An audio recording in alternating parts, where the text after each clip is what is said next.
الله وبركاته. الحمد لله رب العالمين، والصلاة والسلام على رسوله الكريم وعلى آله وصحبه أجمعين ومن تبعهم بإحسان إلى يوم الدين. أما بعد، أعوذ بالله السميع العليم من الشيطان الرجيم. بسم الله الرحمن الرحيم. واتقوا فتنة لا تصيبن الذين ظلموا منكم خاصة واعلموا أن الله شديد العقاب. اللهم انفعني بما علمتني وعلمني ما ينفعني وزدنی علما والحمد للہ علی کل حال. محترم معزز علماء کرام، دعوت دین، اصلاح نفس کا جذبہ رکھنے والے بزرگان دین، نوجوانان اسلام، ملت اسلامیہ کی ماں اور بہن، میں نے آپ کے سامنے قرآن مجید کی سورہ الانفال کی آیت نمبر 25 پڑھی. ترجمہ اس آیت کریمہ کا یہ ہے: وَاتَّقُوا فِتْنَةً، بچو اس فتنے سے، اس عذاب سے، لَا تُصِيبَنَّ الَّذِينَ ظَلَمُوا مِنْكُمْ خَاصَّةً، جس کی زد میں صرف وہ لوگ نہیں آئیں گے جو گناہ کر رہے ہیں، جو ظلم کر رہے ہیں. جان لو اللہ تعالیٰ سخت سزا دینے والا. اس آیت کو ایک بار غور سے سنو، یہ اللہ کا کلام ہے. اللہ کا کلام کبھی غلط نہیں ہو سکتا، ٹھیک ہے؟ ہم غلط ہو سکتے ہیں. بچو اس فتنے سے جس کی آڑ میں، جس کی زد میں صرف گنہگار نہیں آئیں گے، گنہگاروں کے ساتھ ساتھ نیک لوگوں پر بھی وہ فتنہ واقع ہوگا. اور جان لو اللہ سخت عذاب دینے والا ہے. یہ آیت نمبر 25 ہے، پارہ نمبر 9 ہے، سورہ الانفال ہے. سب سے پہلے اس کی شرح معلوم کریں گے، اس کا مطلب کیا ہے. تو سب سے مفسرین میں سب سے بڑے مفسر اگر ہم کسی کو کہتے ہیں وہ ابن عباس ہیں. کون؟ ابن عباس رضی اللہ عنہما قرآن کی اس آیت کے بارے میں کیا کہتے ہیں، اس کا معنی کیا ہے. اس آیت گنہگاروں کے ساتھ ساتھ نیک لوگوں پر بھی یہ عذاب آئے گا، اس کی زد میں آ جائیں گے، اس کا مطلب کیا ہے. میں ان کا لفظ تمہارے سامنے پڑھتا ہوں. کن کا؟ حضرت عبداللہ ابن عباس رضی اللہ عنہما کا لفظ پڑھتا ہوں. امر اللہ المؤمنین، اللہ نے اس آیت میں مومنین کو یہ حکم دیا ہے، اللہ یقروا المنکر بین ظہرانہم، اپنے بیچ میں اگر منکر کو دیکھتے ہیں، کسی ایسی چیز کو جو غلط ہے، اگر آپ دیکھ رہے ہیں تو پھر اسے دیکھ کر خاموش نہیں رہو. اگر آپ غلطی کو دیکھتے ہیں، منکر کو دیکھتے ہیں، معاشرہ بگڑ رہا ہے، بچے بگڑ رہے ہیں، نوجوان بگڑ رہے ہیں، بچیاں بگڑ رہے ہیں، اگر آپ یہ دیکھ کر بھی خاموش رہتے ہو تو پھر جب اللہ کا عذاب آئے گا، سب پر برابر عذاب آئے گا. فَيَعُمُّهُمُ اللَّهُ الْعَذَابُ، عذاب میں اللہ سب کو پکڑ لے گا. یہ کب ہوگا؟ یہ تفسیر کتنی اچھی تفسیر کر رہے ہیں. کون کر رہے ہیں؟ یہ تفسیر کے الفاظ کس کے ہیں جی؟ عبداللہ ابن عباس رضی اللہ عنہما کے ہیں. ایسے امام کے ہیں جن کو اللہ کے رسول نے دعا دی، اللہم علمہ التأویل، اللہ عبداللہ ابن عباس کو تو تفسیر کا علم عطا فرما. کون؟ عبداللہ ابن عباس رضی اللہ عنہما، جن کا ایک نام ہے حمامۃ الحرم. کیا نام ہے ان کا؟ حمامہ کہتے ہیں کبوتر کو، حرم کے کبوتر کہتے ہیں. ابن عباس رضی اللہ عنہما کو حرم کا کبوتر کہتے ہیں. کیوں کہتے ہیں معلوم؟ حرم کا کبوتر اس لیے کہ جس طریقے سے کبوتر حرم میں رہتا ہے، چھوڑ کے جاتا نہیں، ان کا زیادہ تر وقت حرم میں گزرتا تھا، اس لیے ان کو کیا بولتے ہیں؟ حمامۃ الحرم. ان کا ایک اور نام ہے حبر الامہ. کیا نام؟ حبر الامہ. اس امت کے عالم ہیں. اللہ اکبر. ایک صحابی کو اللہ کے رسول صلی اللہ علیہ وسلم نے ایک لقب دیا، امین هذه الامہ، یہ ساری امت میں سب سے زیادہ امانت داری ایک صحابی کے اندر اللہ کے رسول نے کہا یہ صحابی اس امت کے امین ہیں۔ جانتے ہیں کون؟ امین هذه الامہ، اس امت کے امین ہیں۔ کون جانتے ہیں؟ ابو عبیدہ بن جراح رضی اللہ عنہ۔ کون؟ ابو عبیدہ بن جراح۔ بہرحال صحابہ کے موضوع پر، ان کی فضیلت کے موضوع پر انشاءاللہ بات ہوگی تو میں کہوں گا۔ قرآن کی آیت کریمہ جو میں نے آیت پڑھی، آیت نمبر 25 میں نے پڑھی، پارہ نمبر 9 کی آیت ہے، سورہ انفال کی آیت ہے۔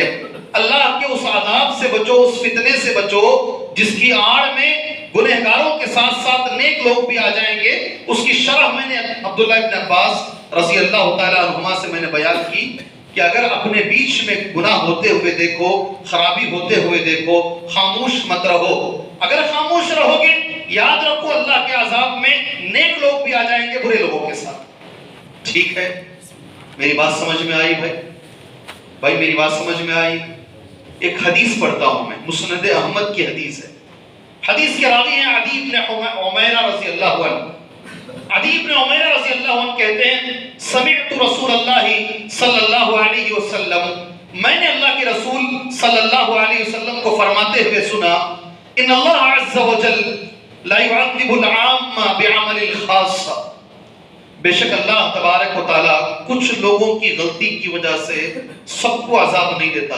اللہ کا قانون نہیں ہے ایسا، جو غلطی کرتا ہے عذاب اسے ملے گا۔ ٹھیک ہے، کوئی اور غلطی کرے عذاب کسی اور کو ملے ایسا نہیں ہوتا۔ اللہ کے رسول کہہ رہے ہیں، کون؟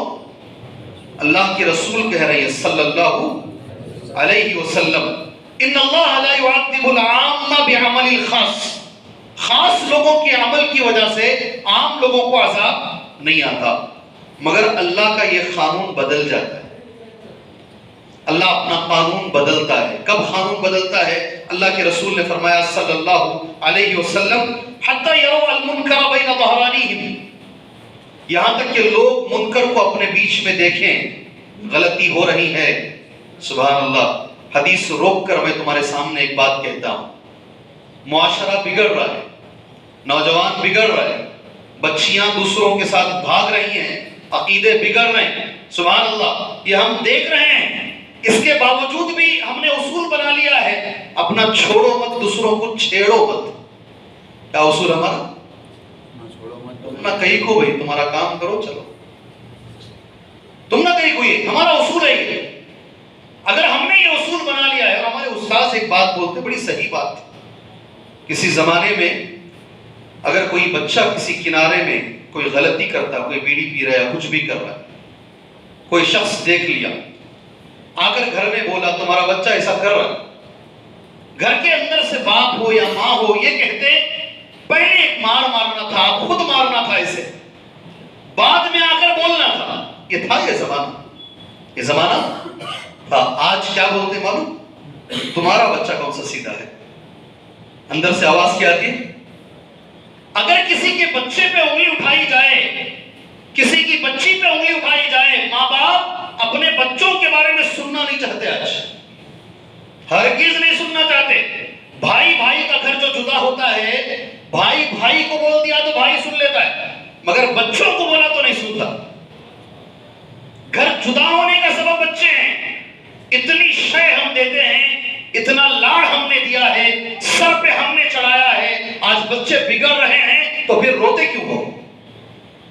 جی ہمارے ساتھی ایک اچھی مثال دی ہے، ہاتھ پیر ہمیں باندھے، کیا کرے؟ ہاتھ پیر ہمیں باندھے، پانی میں ہمیں ڈھکلے بچے کو، بچہ بھیگ رہے تو ہمیں رو رہے، بچہ بھیگ جا رہا، بچہ بھیگ جا رہا ہے، باندھے کون ہاتھ پیر؟ ماحول خراب کون کرے گھر کا؟ یہ ماحول اس بچے کو، 7 سال کا بچہ، 6 سال کا بچہ، اس عمر سے خراب کرے کون؟ تو جو ہے نمبر لا لیا تو تجھے میں موبائل فون دلا دیتا ہوں۔ سب سے پہلے کیا آفر؟ Mobile phone. باپ کے پاس کم پیسوں کا موبائل فون ہے، بیٹے کے پاس زیادہ پیسوں کا موبائل فون ہے۔ موبائل فون اور انٹرنیٹ کیا بچہ خریدا ہے پیسوں سے؟ یہ تم نے اسے دلایا ہے۔ آج بچہ خراب ہو رہا ہے تو روتے کیوں ہو میرے بھائی؟ بنگلور کی میرے علم کے مطابق کوئی رجسٹرار آفس ایسی نہیں ہے پورے شہر بنگلور میں، 1 کروڑ 20 لاکھ لوگ رہتے ہیں، کرناٹکا کا نہیں، ہندوستان کا ایک بہت بڑا شہر بن گیا ہے وہ، وہاں جو پراپرٹی رجسٹر ہوتی ہے جس کو رجسٹرار آفس کہتے ہیں، کوئی رجسٹرار آفس ایسی نہیں ہے اس وقت بنگلور میں جہاں کوئی مسلمان لڑکی کسی غیر مسلم کے ساتھ نہ بھاگی، اوپر اسکارف پہن کر، وہ بھی ابھی اسی کا جھگڑا چل رہا نا، اسی کا جھگڑا چل رہا ہے۔ میں اللہ سے وہ بوگی میں بھی دعا کیا، یہاں بھی میں اللہ سے دعا کرتا ہوں اللہ تبارک و تعالیٰ وہ بچیوں کو کامیابی عطا فرمائے، ٹھیک ہے۔ اور اس کے بعد بڑوں سے مشورہ کر کے کوئی بھی کام کرنے کے اللہ ہمارے نوجوانوں کو توفیق عطا فرمائے۔ اٹھے اٹھے بیٹھے بیٹھے نئے نئے مدے، نئے نئے مسائل، نئی نئی پریشانیاں نوجوانوں کی طرف سے قوم پہ نہ آئیں۔ ان لوگوں کو تو تلاش ہے مدوں کی، وہ دن رات مدوں کی تلاش میں ہیں، اس لیے کہ وہ ہر طریقے سے ہار چکے ہیں، انہیں گارنٹی ہے دوبارہ قوم ہمیں ووٹ نہیں ڈالے گی، وہ مدوں کی تلاش میں ہیں، انہیں مدے ہم دے رہے ہیں۔ سبحان اللہ، کیا کر رہے ہیں؟ ہم مدے دے رہے ہیں۔ اللہ تعالیٰ ہمارے بچوں کو، ہمارے بچیوں کو اللہ ہدایت عطا فرمائے۔ تو اللہ کے رسول صلی اللہ علیہ وسلم کی حدیث، میں آپ سے سوال کرتا ہوں، نبی کی بات غلط ہو سکتی ہے؟ مجھے جواب دو میرے بھائی، اللہ کے رسول کی بات غلط ہو سکتی ہے صلی اللہ علیہ وسلم؟ اپنے بیچ میں تم گناہ دیکھو، روکنے کی تمہارے اندر طاقت ہے، تم نہیں روکو، جب تم ایسا کرو گے اللہ کا جو عذاب آئے گا وہ سب کو لپیٹ لے گا۔ سبحان اللہ، یہ نبی کی حدیث ہے صلی اللہ علیہ وسلم۔ صحیح مسلم کی ایک حدیث ہے، صحیح مسلم کی ایک حدیث، کتنی پیاری حدیث ہے۔ دیکھو، آپ نے بچپن سے یہ حدیث سنا ہوگا، میں نے بھی بچپن سے یہ حدیث سنی ہے، لیکن حدیث سمجھنے کے لیے کتنی اچھی حدیث ہے۔ اللہ کے رسول نے جو فرمایا، نعمان بن بشیر رضی اللہ عنہ اس کے راوی ہیں، کہتے ہیں نعمان بن بشیر رضی اللہ عنہ، وہ آدمی جو صحیح عمل کر رہا ہے، اللہ کے احکامات پر چل رہا ہے، اس کی مثال، اور وہ آدمی جو اللہ کے احکامات پر نہیں چل رہا ہے، غلطی کر رہا ہے، ان دونوں کی مثال اللہ کے رسول صلی اللہ علیہ وسلم نے بیان فرمائی۔ کون کون اس مثال کو ذہن میں رکھیں گے؟ میں آپ سے سوال کر رہا ہوں، یہ جمعہ کی تقریر نہیں ہے، میں بولتا جاؤں آپ سنتے جائیں، عشاء کے بعد کا ایک چھوٹا سا درس ہے، نہیں، عشاء کے بعد کا ایک چھوٹا سا درس ہے، اس مثال کو کون ذہن میں رکھیں گے؟ مجھے بات کرو بھائی، میں تمہارے سے بات کرنا چاہتا ہوں، کون کون ذہن میں رکھیں گے؟ اللہ کے رسول کہتے ہیں صلی اللہ علیہ وسلم، ایک کشتی کی طرح ہے، بوٹ، اس کے 2 حصے ہیں۔ آ گئی نہیں مثال ذہن میں؟ مثال ذہن میں آ گئی نہیں؟ بچپن سے دے رہے ہیں مثال۔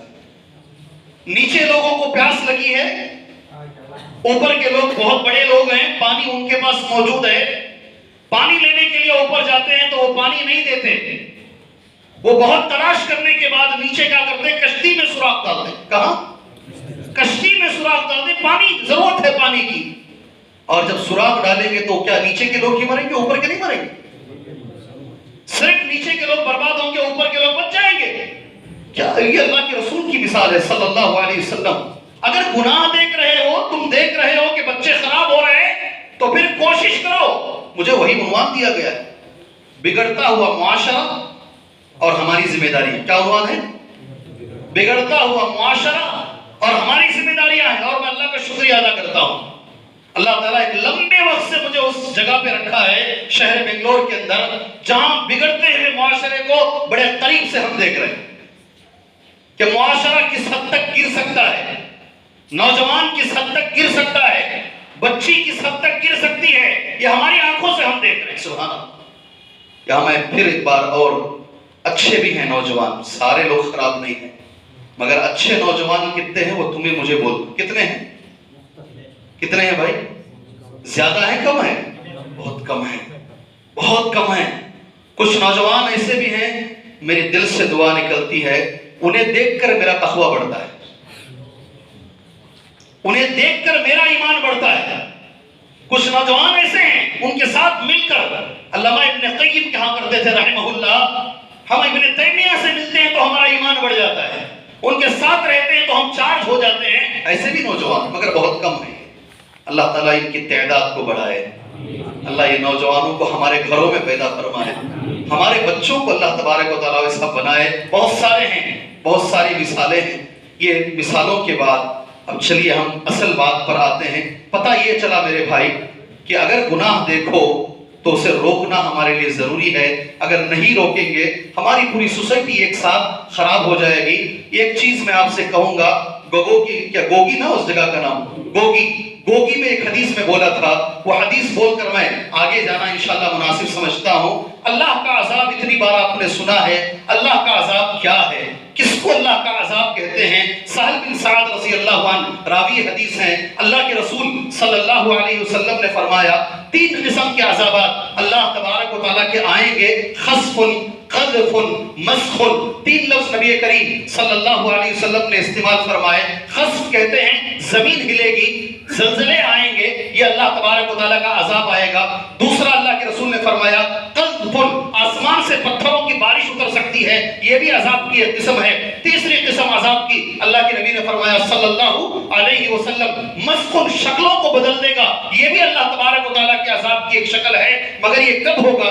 نبی کریم صلی اللہ علیہ وسلم نے فرمایا آپ مجھے گواہی دو گے. سبحان اللہ، نبی نے جو کہا 1400 سال پہلے کتنا صحیح اللہ کے رسول نے فرمایا صلی اللہ علیہ وسلم اذا ظہرت القینات، جب معازف پہلا اذا ظہرت المعازف والقینات واستحلت القمر، یہ اللہ کے رسول کے الفاظ ہیں صلی اللہ علیہ وسلم. میوزک کی آلات جب عام ہو جائیں گے، کیا لفظ ہے نبی کا؟ کیا لفظ ہے؟ میوزک کے آلات عام ہو جائیں گے. سب کے جیبوں میں آ گئے ہیں، سب کے جیبوں میں آ گئے ہیں. ناچنے والیاں اور گانے والیوں کی عزت ہوگی. اس کی بریکنگ نیوز ہے آج کی بریکنگ نیوز ہے جی. اللہ کے رسول کے الفاظ ہیں مغنیات، گانے والیوں کی عزت ہوگی. انہیں بڑے بڑے ایوارڈ سے نوازا جائے گا، بھارت رتن ان کو دیا جائے گا، ان کی عزت کی جائے گی. اور شراب کو حلال کر لیا جائے گا. جب یہ گناہ ہوں گے اللہ کے رسول نے فرمایا صلی اللہ علیہ وسلم 3 قسم کے عذابات اللہ لے کر آئے گا. تعجب ہوتا ہے. سمندر میں زلزلے، کہاں؟ سمندر میں زلزلے. سنامی نہیں سنا آپ نے؟ سمندر میں زلزلے. اور میں یہاں اس موقع پر اللہ سے دعا کرتا ہوں، اللہ عز و جل، ہم دعا تو کر سکتے نا، اللہ تعالیٰ سعودیہ کی حفاظت فرمائے. گناہ میرے والد کرے تو بھی گناہ چھے، گناہ میرا بھائی کرے تو بھی گناہ چھے، میں کرے تو بھی گناہ چھے، سعودی کری تو بھی گناہ چھے. سعودی عرب اگر میوزک کی آلات لے کر آتی ہے وہ بھی گناہ ہے. وہ کر رہے ہیں بلکہ وہ حلال نہیں ہو جائے گا. اگر ہندوستان کے بڑے بڑے اسٹاروں کو بلا کر سعودی عرب پروگرام، وہ بھی گناہ ہے. اللہ سے دعا کرو اللہ انہیں ہدایت عطا فرمائے، اللہ وہ سرزمین کی حفاظت فرمائے، اللہ حرمین کی حفاظت فرمائے، اسے چلانے والوں کو اللہ تعالیٰ تقوی کی توفیق عطا فرمائے. یہ تو آپ کر سکتے نا؟ کر سکتے نہیں کر سکتے ہیں؟ یہ ہم کر سکتے ہیں. ہاں، ہم جا کر سعودی کو بدل نہیں سکتے، اتنی طاقت ہمارے پاس نہیں ہے. اس لیے دعا ضرور کرو اللہ اس سرزمین کی حفاظت فرمائے. عذاب کی 3 قسمیں میں نے تمہارے سامنے بیان کی. معاشرہ بگڑ رہا ہے، اللہ کا عذاب آئے گا. کوئی بھی عذاب آ سکتا ہے، زلزلے آ سکتے ہیں، کچھ بھی ہو سکتا ہے. ایک اللہ کی عذاب کی شکل ہے ظالم بادشاہوں کو اللہ تمہارے اوپر مسلط کرے گا. یہ بھی اللہ کا عذاب ہے. کیا چیز؟ ہاں، یہاں سے رمضان میں عمرے پہ جا کے اللہ اسے جتانا کو تو اللہ انہیں نہیں جیتنا. کون تمہیں ذہن میں لا لو، میں کس کے بارے میں بولوں گا تو اللہ انہیں نہیں جیتنا. انہیں ماریا 2000 لوگوں کو جلایا انہیں، مگر پہلے سے زیادہ میجارٹی سے جیت گیا ہوا ہے. ظالم بادشاہوں کا تسلط، آج جو پریشانیاں، جو نئے نئے قوانین، یہ فتنہ ختم نہیں ہوتا، دوسرا شروع ہوتا ہے. اللہ کے رسول نے فرمایا یہ بھی اللہ کا عذاب. میں نے کہا گوگی میں حسن بصری رحمت اللہ علیہ ایک اچھے تابعی ہیں، انہوں نے ایک لفظ کہا ہے ان الحجاج عذاب اللہ. حجاج بن یوسف ایک بادشاہ گزرا ہے، کہا حجاج بن یوسف یہ اللہ کا عذاب ہے. اس کے بعد کا لفظ اب غور سے سننا میرے بھائیو، اللہ کے لیے سنیں گے انشاءاللہ، سنیں گے انشاءاللہ. حسن بصری کہتے ہیں رحمہ اللہ حجاج بن یوسف ایک ظالم بادشاہ ہے اور یہ اللہ کا عذاب ہے. لا تدفعوا عذاب اللہ بأیدیکم، میرے ساتھ بولو لفظ لا تدفعوا عذاب اللہ بِأَيْدِكُمْ، کیا لفظ معلوم ہے؟ اللہ کے عذاب کا مقابلہ اپنے ہاتھوں سے مت کرو، اپنی طاقت سے مت کرو. کر سکتا کیا کون تو بھی؟ اللہ کے عذاب کا مقابلہ طاقت سے مت کرو، کر ہی نہیں پاؤ گے تم. یہ جو ظالم لوگ ہیں جو کسی زمانے میں چائے بیچنے والے یا غنڈہ گردی کرنے والے آج ہمارے اوپر جو مسلط ہیں، یہ اللہ نے ان کو مسلط کیا ہے. اسے مان کے چلو. آپ اللہ کے گھر میں کھڑ کر امانت داری سے کہہ رہا ہوں، چنگیز خان کا نام سنے؟ نہیں سنے؟ ہلاکو خان کا نام سنے؟ 5 لاکھ مسلمانوں کو مارا ہے. کتنے؟ 5 لاکھ مسلمانوں کو مارا. کسی گاؤں میں جاتا تو بچے کو بھی نہیں چھوڑتا تھا. جی ہاں، بہت خطرناک طریقے سے مارا. تاریخ ہے بغداد. جی ہاں، ایک چھوٹی چیز بولتا ہوں، میرے پورے درس کا خلاصہ ہے انشاءاللہ تعالی، لے کر جاؤ یہاں سے، ٹھیک ہے؟ ایک گاؤں میں سب کو مار دیا ہو، ایک عالم کو چھوڑ دیا، صرف ایک ہی عالم کو. اسی لیے کہ آرام سے نہیں مارنا اسے جو ہے تڑپا کر ماریں گے. وہ عالم کو سامنے بلایا اور اس سے پوچھا، کہاں ہے تمہارا اللہ؟ کہاں ہے اللہ کی مدد؟ میں تو اتنا مار رہا ہوں، کیوں اللہ کی مدد نہیں آئی؟ سمجھ میں آ رہی نا میری بات؟ سبحان اللہ. وہ عالم صاحب نے کہا، اگر میری جان کی ضمانت تو دے رہا ہے تو میں جواب دوں گا. سب کے سامنے اس نے گارنٹی دی، میں تجھے نہیں ماروں گا، مجھے جواب دو. تو عالم نے جو جواب دیا تاریخ میں سنہرے لفظوں میں لکھ کر ہے جواب. وہ جواب ذہن میں رکھو. عالم نے کہا، ہماری مثال ایسی ہے، ایک بکریاں ہیں، بکریوں کا ریوڑ ہے، بکریوں کا بڑا ریوڑ ہے. وہ چرانے والا جو چرواہا ہے، بکریوں کو کتنی بھی کوشش کرتا مگر بکریاں ادھر ادھر چلی جاتی ہیں، اس کے کنٹرول میں نہیں آ رہی ہیں.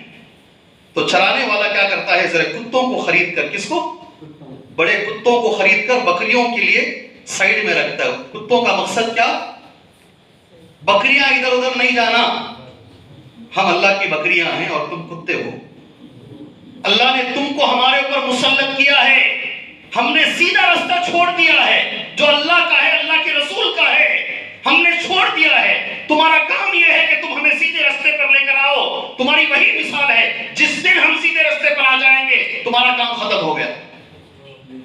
میری یہ مثال سمجھے بھائی؟ یہ مثال سمجھ میں آئی بھائی؟ جی، آج ہم یہی کر رہے ہیں. غرور میں چور تھا مسلمان، کسی کے سننے کے لیے تیار نہیں. آسمان زمین پہ پیر نہیں رکھتا تھا مسلمان. کیا غرور کی زندگی تھی ہماری. اللہ نے ہمیں سدھارنے کے لیے ان لوگوں کو مسلط کیا ہے. جیسے میں نے تھوڑی دیر پہلے کہا، تمہارا بچہ غلطی کر رہا ہے، اگر یہ کہہ دیا جائے، اندر سے آواز آتی بہن کی، تمہارا بچہ کون سا سیدھا ہے. یہ زمانے میں ہم جی رہے ہیں، اللہ نے مسلط کیا ہے. اسی لیے اس عذاب کو اگر ہٹانا ہے، حالات کو بدلنا ہے، تو اللہ نے جو کہا وہ کریں گے تو حالات بدل جائیں گے انشاءاللہ. بدلیں گے نہیں؟ بدلیں گے نہیں؟ بدلیں گے. کوئی ایم ایل اے نہیں بدلا سکتا، نہیں بدل سکتا ہمارے حالتوں کو. اللہ کی قسم نہیں بدل سکتا. کوئی ایم پی ہمارے حالات کو نہیں بدل سکتا. کوئی سی ایم نہیں بدل سکتا. کوئی پی ایم بھی ہمارے حالات کو نہیں بدل سکتا. صرف اللہ میں وہ طاقت ہے، اللہ ہمارے حالات کو بدل سکتا ہے. اللہ بدل سکتا ہے. بدل سکتا نہیں؟ بدل سکتا ہے. ایک بچے کو مارنے کے لیے ہزاروں بچوں کو مارا فرعون نے. اللہ کی طاقت ہے، اس کے ہاتھوں میں اٹھا کر اسی نے پالا موسیٰ کو. دشمن سے اللہ غلطی کرواتا ہے، دشمن سے اللہ غلطی کرواتا ہے. ہم اللہ کے ہو جائیں، اللہ ہمارا ہو جائے گا. یہ مجلس اسی لیے سجائی گئی ہے. اب 50 ہیں، 100 ہیں، 200 ہیں، مجھے نہیں معلوم ہے کتنے آپ کی تعداد، اللہ بہتر جانتا ہے. مگر ہمارے معاشرے میں جو گناہ ہے، اسے اگر ہم درست کر لیں گے، اللہ ہماری مدد ضرور کرے گا انشاءاللہ. میری باتیں سمجھ میں آ رہی؟ میری باتیں سمجھ میں آ رہی ہیں؟ اللہ کرے کہ میری باتیں سمجھ میں آئے. اللہ ہمیں عمل کرنے کی بھی توفیق اللہ عطا فرمائے. چلیے ابھی اصل موضوع پر آتے ہیں. کون کون سے گناہ ہیں جو ہمارے معاشرے میں پائے جاتے ہیں؟ میں شروع کروں گا تو بات لمبی چلے گی، میں لمبا نہیں بولوں گا انشاءاللہ. 15 منٹ زیادہ سے زیادہ بولوں گا. پھر شیخ عبدالحسین مدنی صاحب آئیں گے اور شیخ اپنا عنوان آپ کے سامنے پیش کریں گے انشاءاللہ.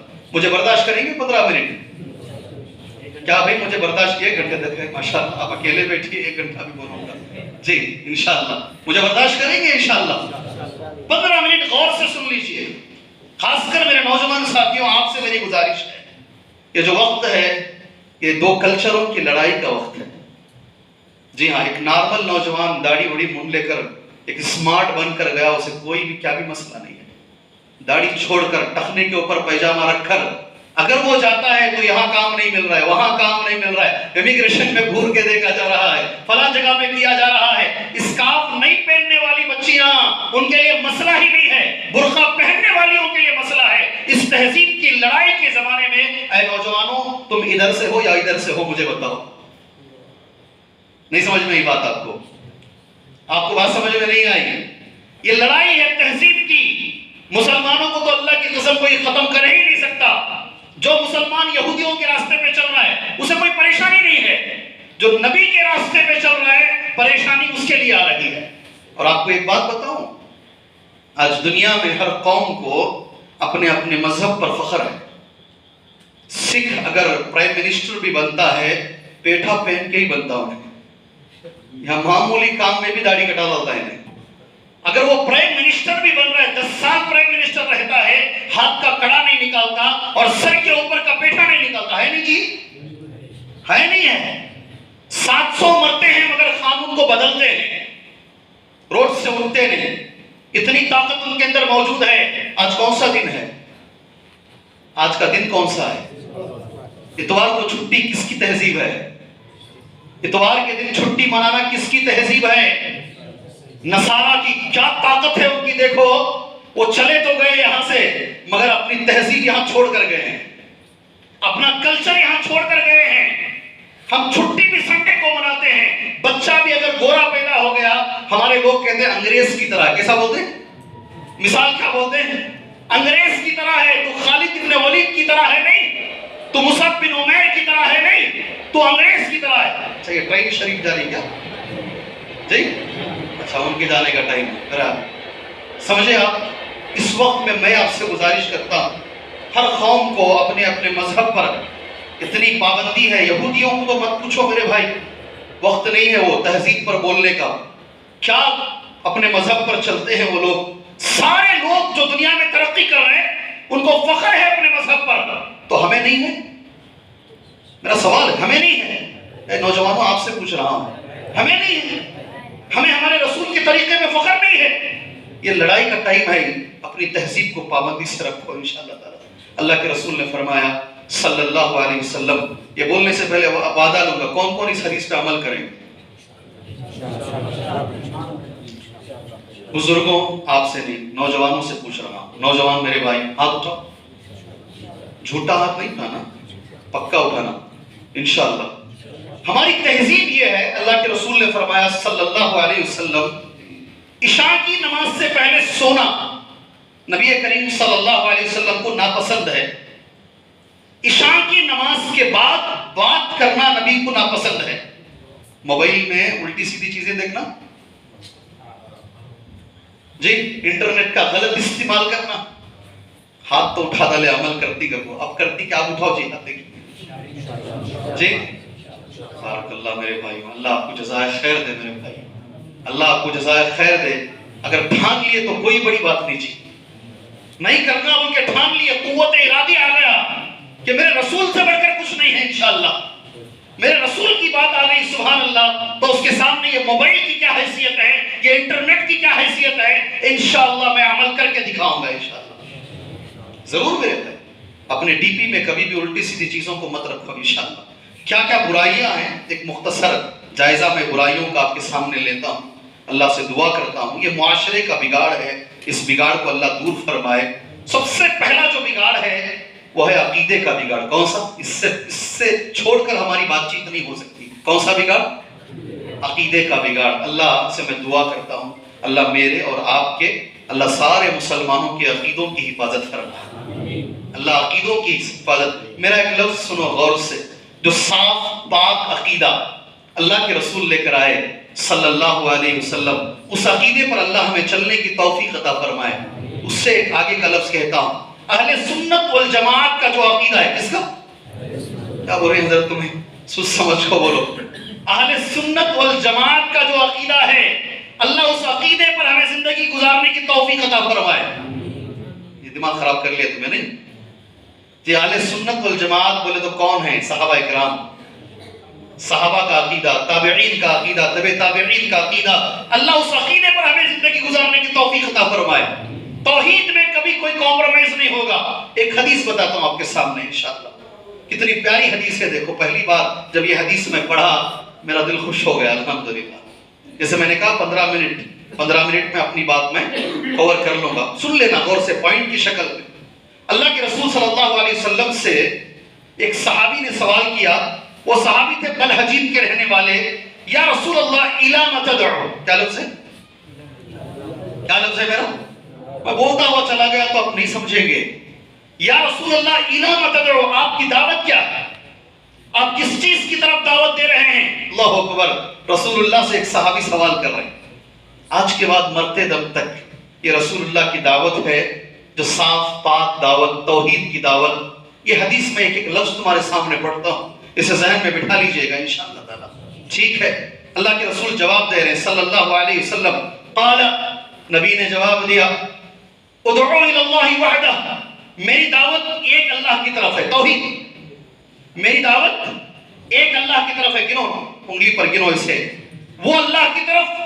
ان مسک ضر فدعوتہ کشف عنک. کوئی بھی پریشانی تجھے آ جائے اگر تو دعا کرے تو اللہ وہ پریشانی دور کرے گا. وہ اللہ کی طرف میں بلا دو. ٹھیک ہے. یہ نبی کریم اس عقیدے کی حفاظت کرنے کی اللہ ہمیں توفیق عطا فرمائے. اور اللہ کے رسول صلی اللہ علیہ وسلم نے اسی کی طرف دعوت دینے کا حکم حضرت معاذ کو دیا. ادعوہم الی شہادت اللہ الہ الا اللہ. یہ بگاڑ، اس عقیدے میں اگر بگاڑ آ جائے یہ سب سے بڑا بگاڑ ہے میرے بھائیوں. ایک دعا زندگی میں کرتے رہو.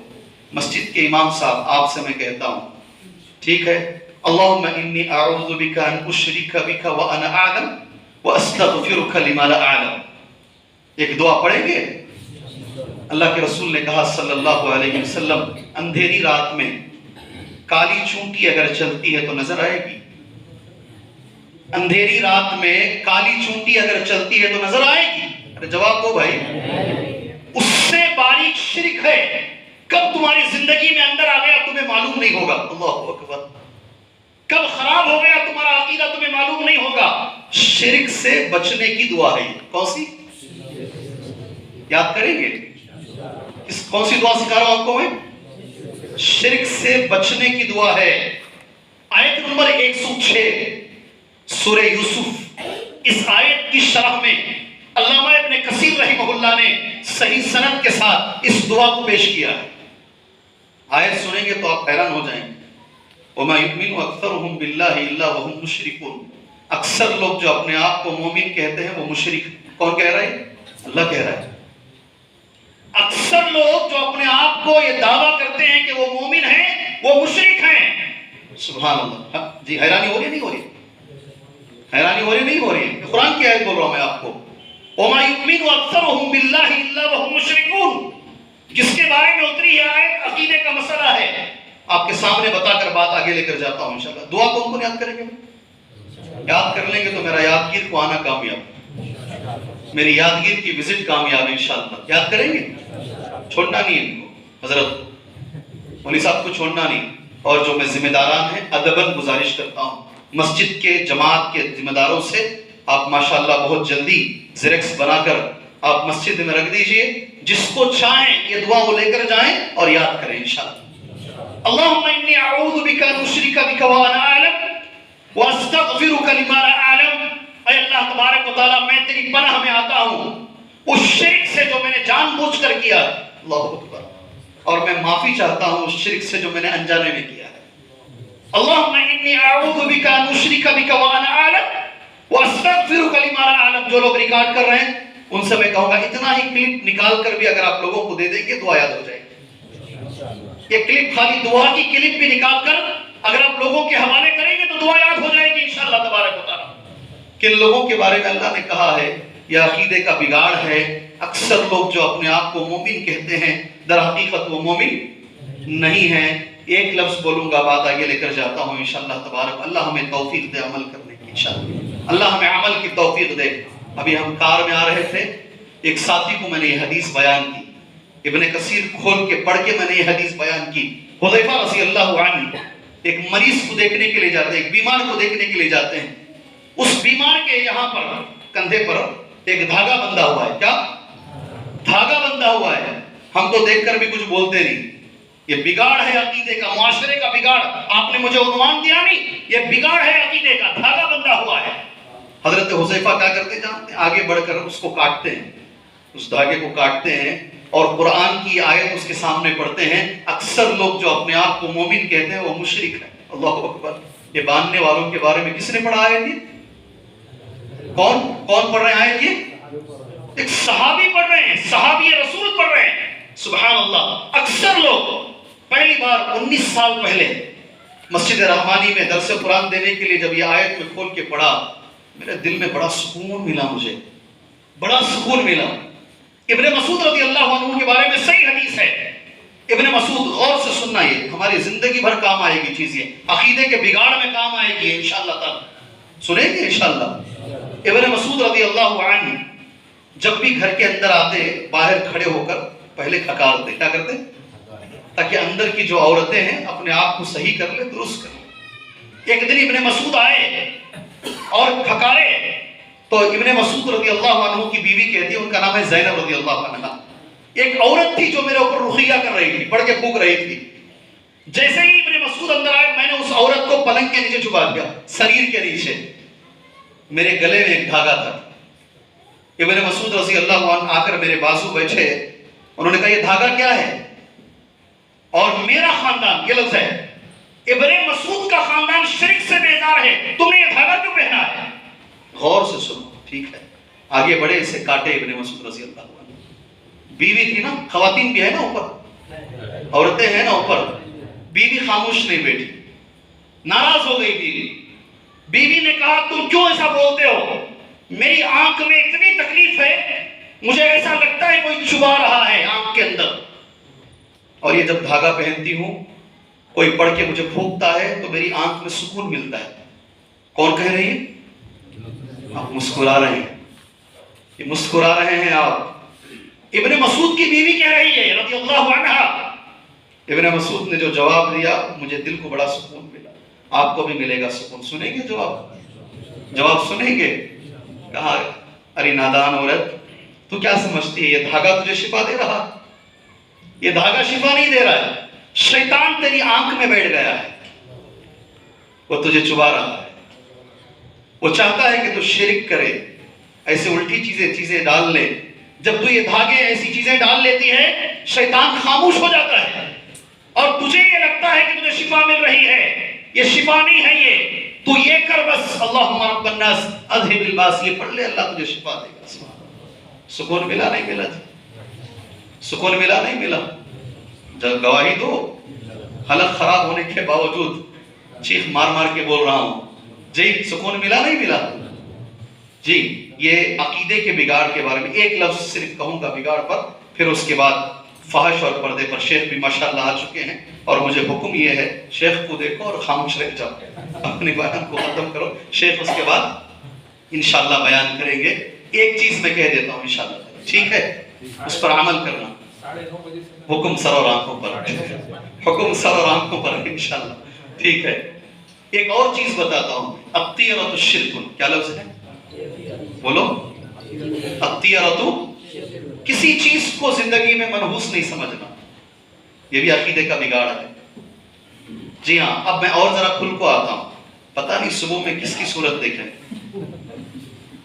بگاڑ ہے عقیدے کا. یہ اس کی صورت دیکھ لیے تو تمہارا دن خراب ہو گیا نا، اور اس کی کسی اور کی صورت دیکھے تو دن اچھا ہو گیا. یہ سوچنا ہی عقیدے کا بگاڑ ہے. اور ایک بڑی بات بولتا ہوں تمہارے سامنے، کیا ہمارے عقیدے ہیں؟ سامنے سے بلی چلی گئی تو بھاگ جاتا واپس. ذمہ جا کو پہلوان بن کو آ رہا ہے، اتنے بڑے بیسب بنایا ہے، بلی سے بھاگ جا رہا ہے. یعنی کون سا پہلوان ہے؟ یہ ہمارا عقیدہ ہے. بلی سے تم ڈر رہے ہو. یہ عقیدے کا بگاڑ. اتنا مضبوط ہو عقیدہ، چٹان کی طرح نفع اور نقصان کا مالک اللہ ہے. جی ایک بات بتاتا ہوں، گہری بات. کسی چیز کو منحوس نہیں سمجھنا بولتے ہیں. کسی بچی کو شادی کر کے لے کے آتے ہیں، آنے کے بعد اگر گھر میں کوئی حادثہ ہو گیا، یہ بچی کو جب سے شادی کر کو لائے، سارا کچھ الٹا سیدھا چھوڑا ہے. کبھی سنے آپ یہ؟ کبھی سنے ہیں؟ یہ عقیدے کا بگاڑ ہے. تم کہاں کے مسلمان ہو؟ کسی چیز کو منحوس نہیں سمجھ سکتے، نہ ٹائم کو، نہ وقت کو، نہ بچیوں کو، نہ کسی کو نہیں منحوس سمجھ سکتے. انشاءاللہ تمہاری بدعمالی کی وجہ سے تمہارے ساتھ غلط ہوتا ہے. فجر کی نماز چھوڑ دو گے تو کوئی کام نہیں ہوگا، اللہ ناراض رہا کوئی کام نہیں ہوگا. اس میں ایک چیز ہے، یہاں رہا تو یس بولنا، نہیں تو میں آگے بڑھتا رہوں گا. گھر بناتے وقت واسطو دیکھتے ہیں گھر، یا اتنا پکا عقیدہ ہے کہ کوئی واسطو اس تو نہیں دیکھتا؟ دیکھتے ہیں؟ ماشاءاللہ. میں سرسی گیا تھا، اللہ جزائے خیر دے میرے بھائیوں کو. سرسی میں انانس کے کھیت میں مجھے لے کر گئے. کہاں؟ 2 ایکڑ کا کھیت تھا. کتنا؟ 2 ایکڑ کا. میں نے وہ کھیت والوں سے پوچھا 1 ایکڑ میں کتنے پیسے ملتے ہیں؟ 5 لاکھ روپے ملتے ہوئے. کتنے؟ 2 ایکڑ میں کتنے؟ 10 لاکھ. سوچو، انانس ڈالنا شروع کرو یار جی. کتنے ملتے ہیں؟ 10 لاکھ کی کھیتی 2 دن میں کٹائی کرنا ہے. پورے کھیت میں دیکھا کہیں پر بھی وہ نظر سے بچنے کے لیے پتلا اس طریقے کی کوئی چیز نہیں ہے. سبحان اللہ. میں بولا توحید والے کا کھیت بھی توحید والا ہوتا ہے. کیا لفظ ہے؟ توحید والے کے کھیت میں توحید دیکھ سکتے ہو تم. اگر 10 لاکھ کے برابر کا انانس کسی بدعتی کے ہاتھ میں ہو، کسی مشرک کے ہاتھ میں ہو، آپ کو 1 سے 4 جگہ پر الٹی سیدھی چیزیں نظر آ جائیں. اللہ ہمارے عقیدوں کی حفاظت فرمائے. اللہ سے سب سے پہلے ہم عقیدوں کے بارے میں دعا کرتے ہیں. آخری بات انشاءاللہ شیخ بھی ہیں.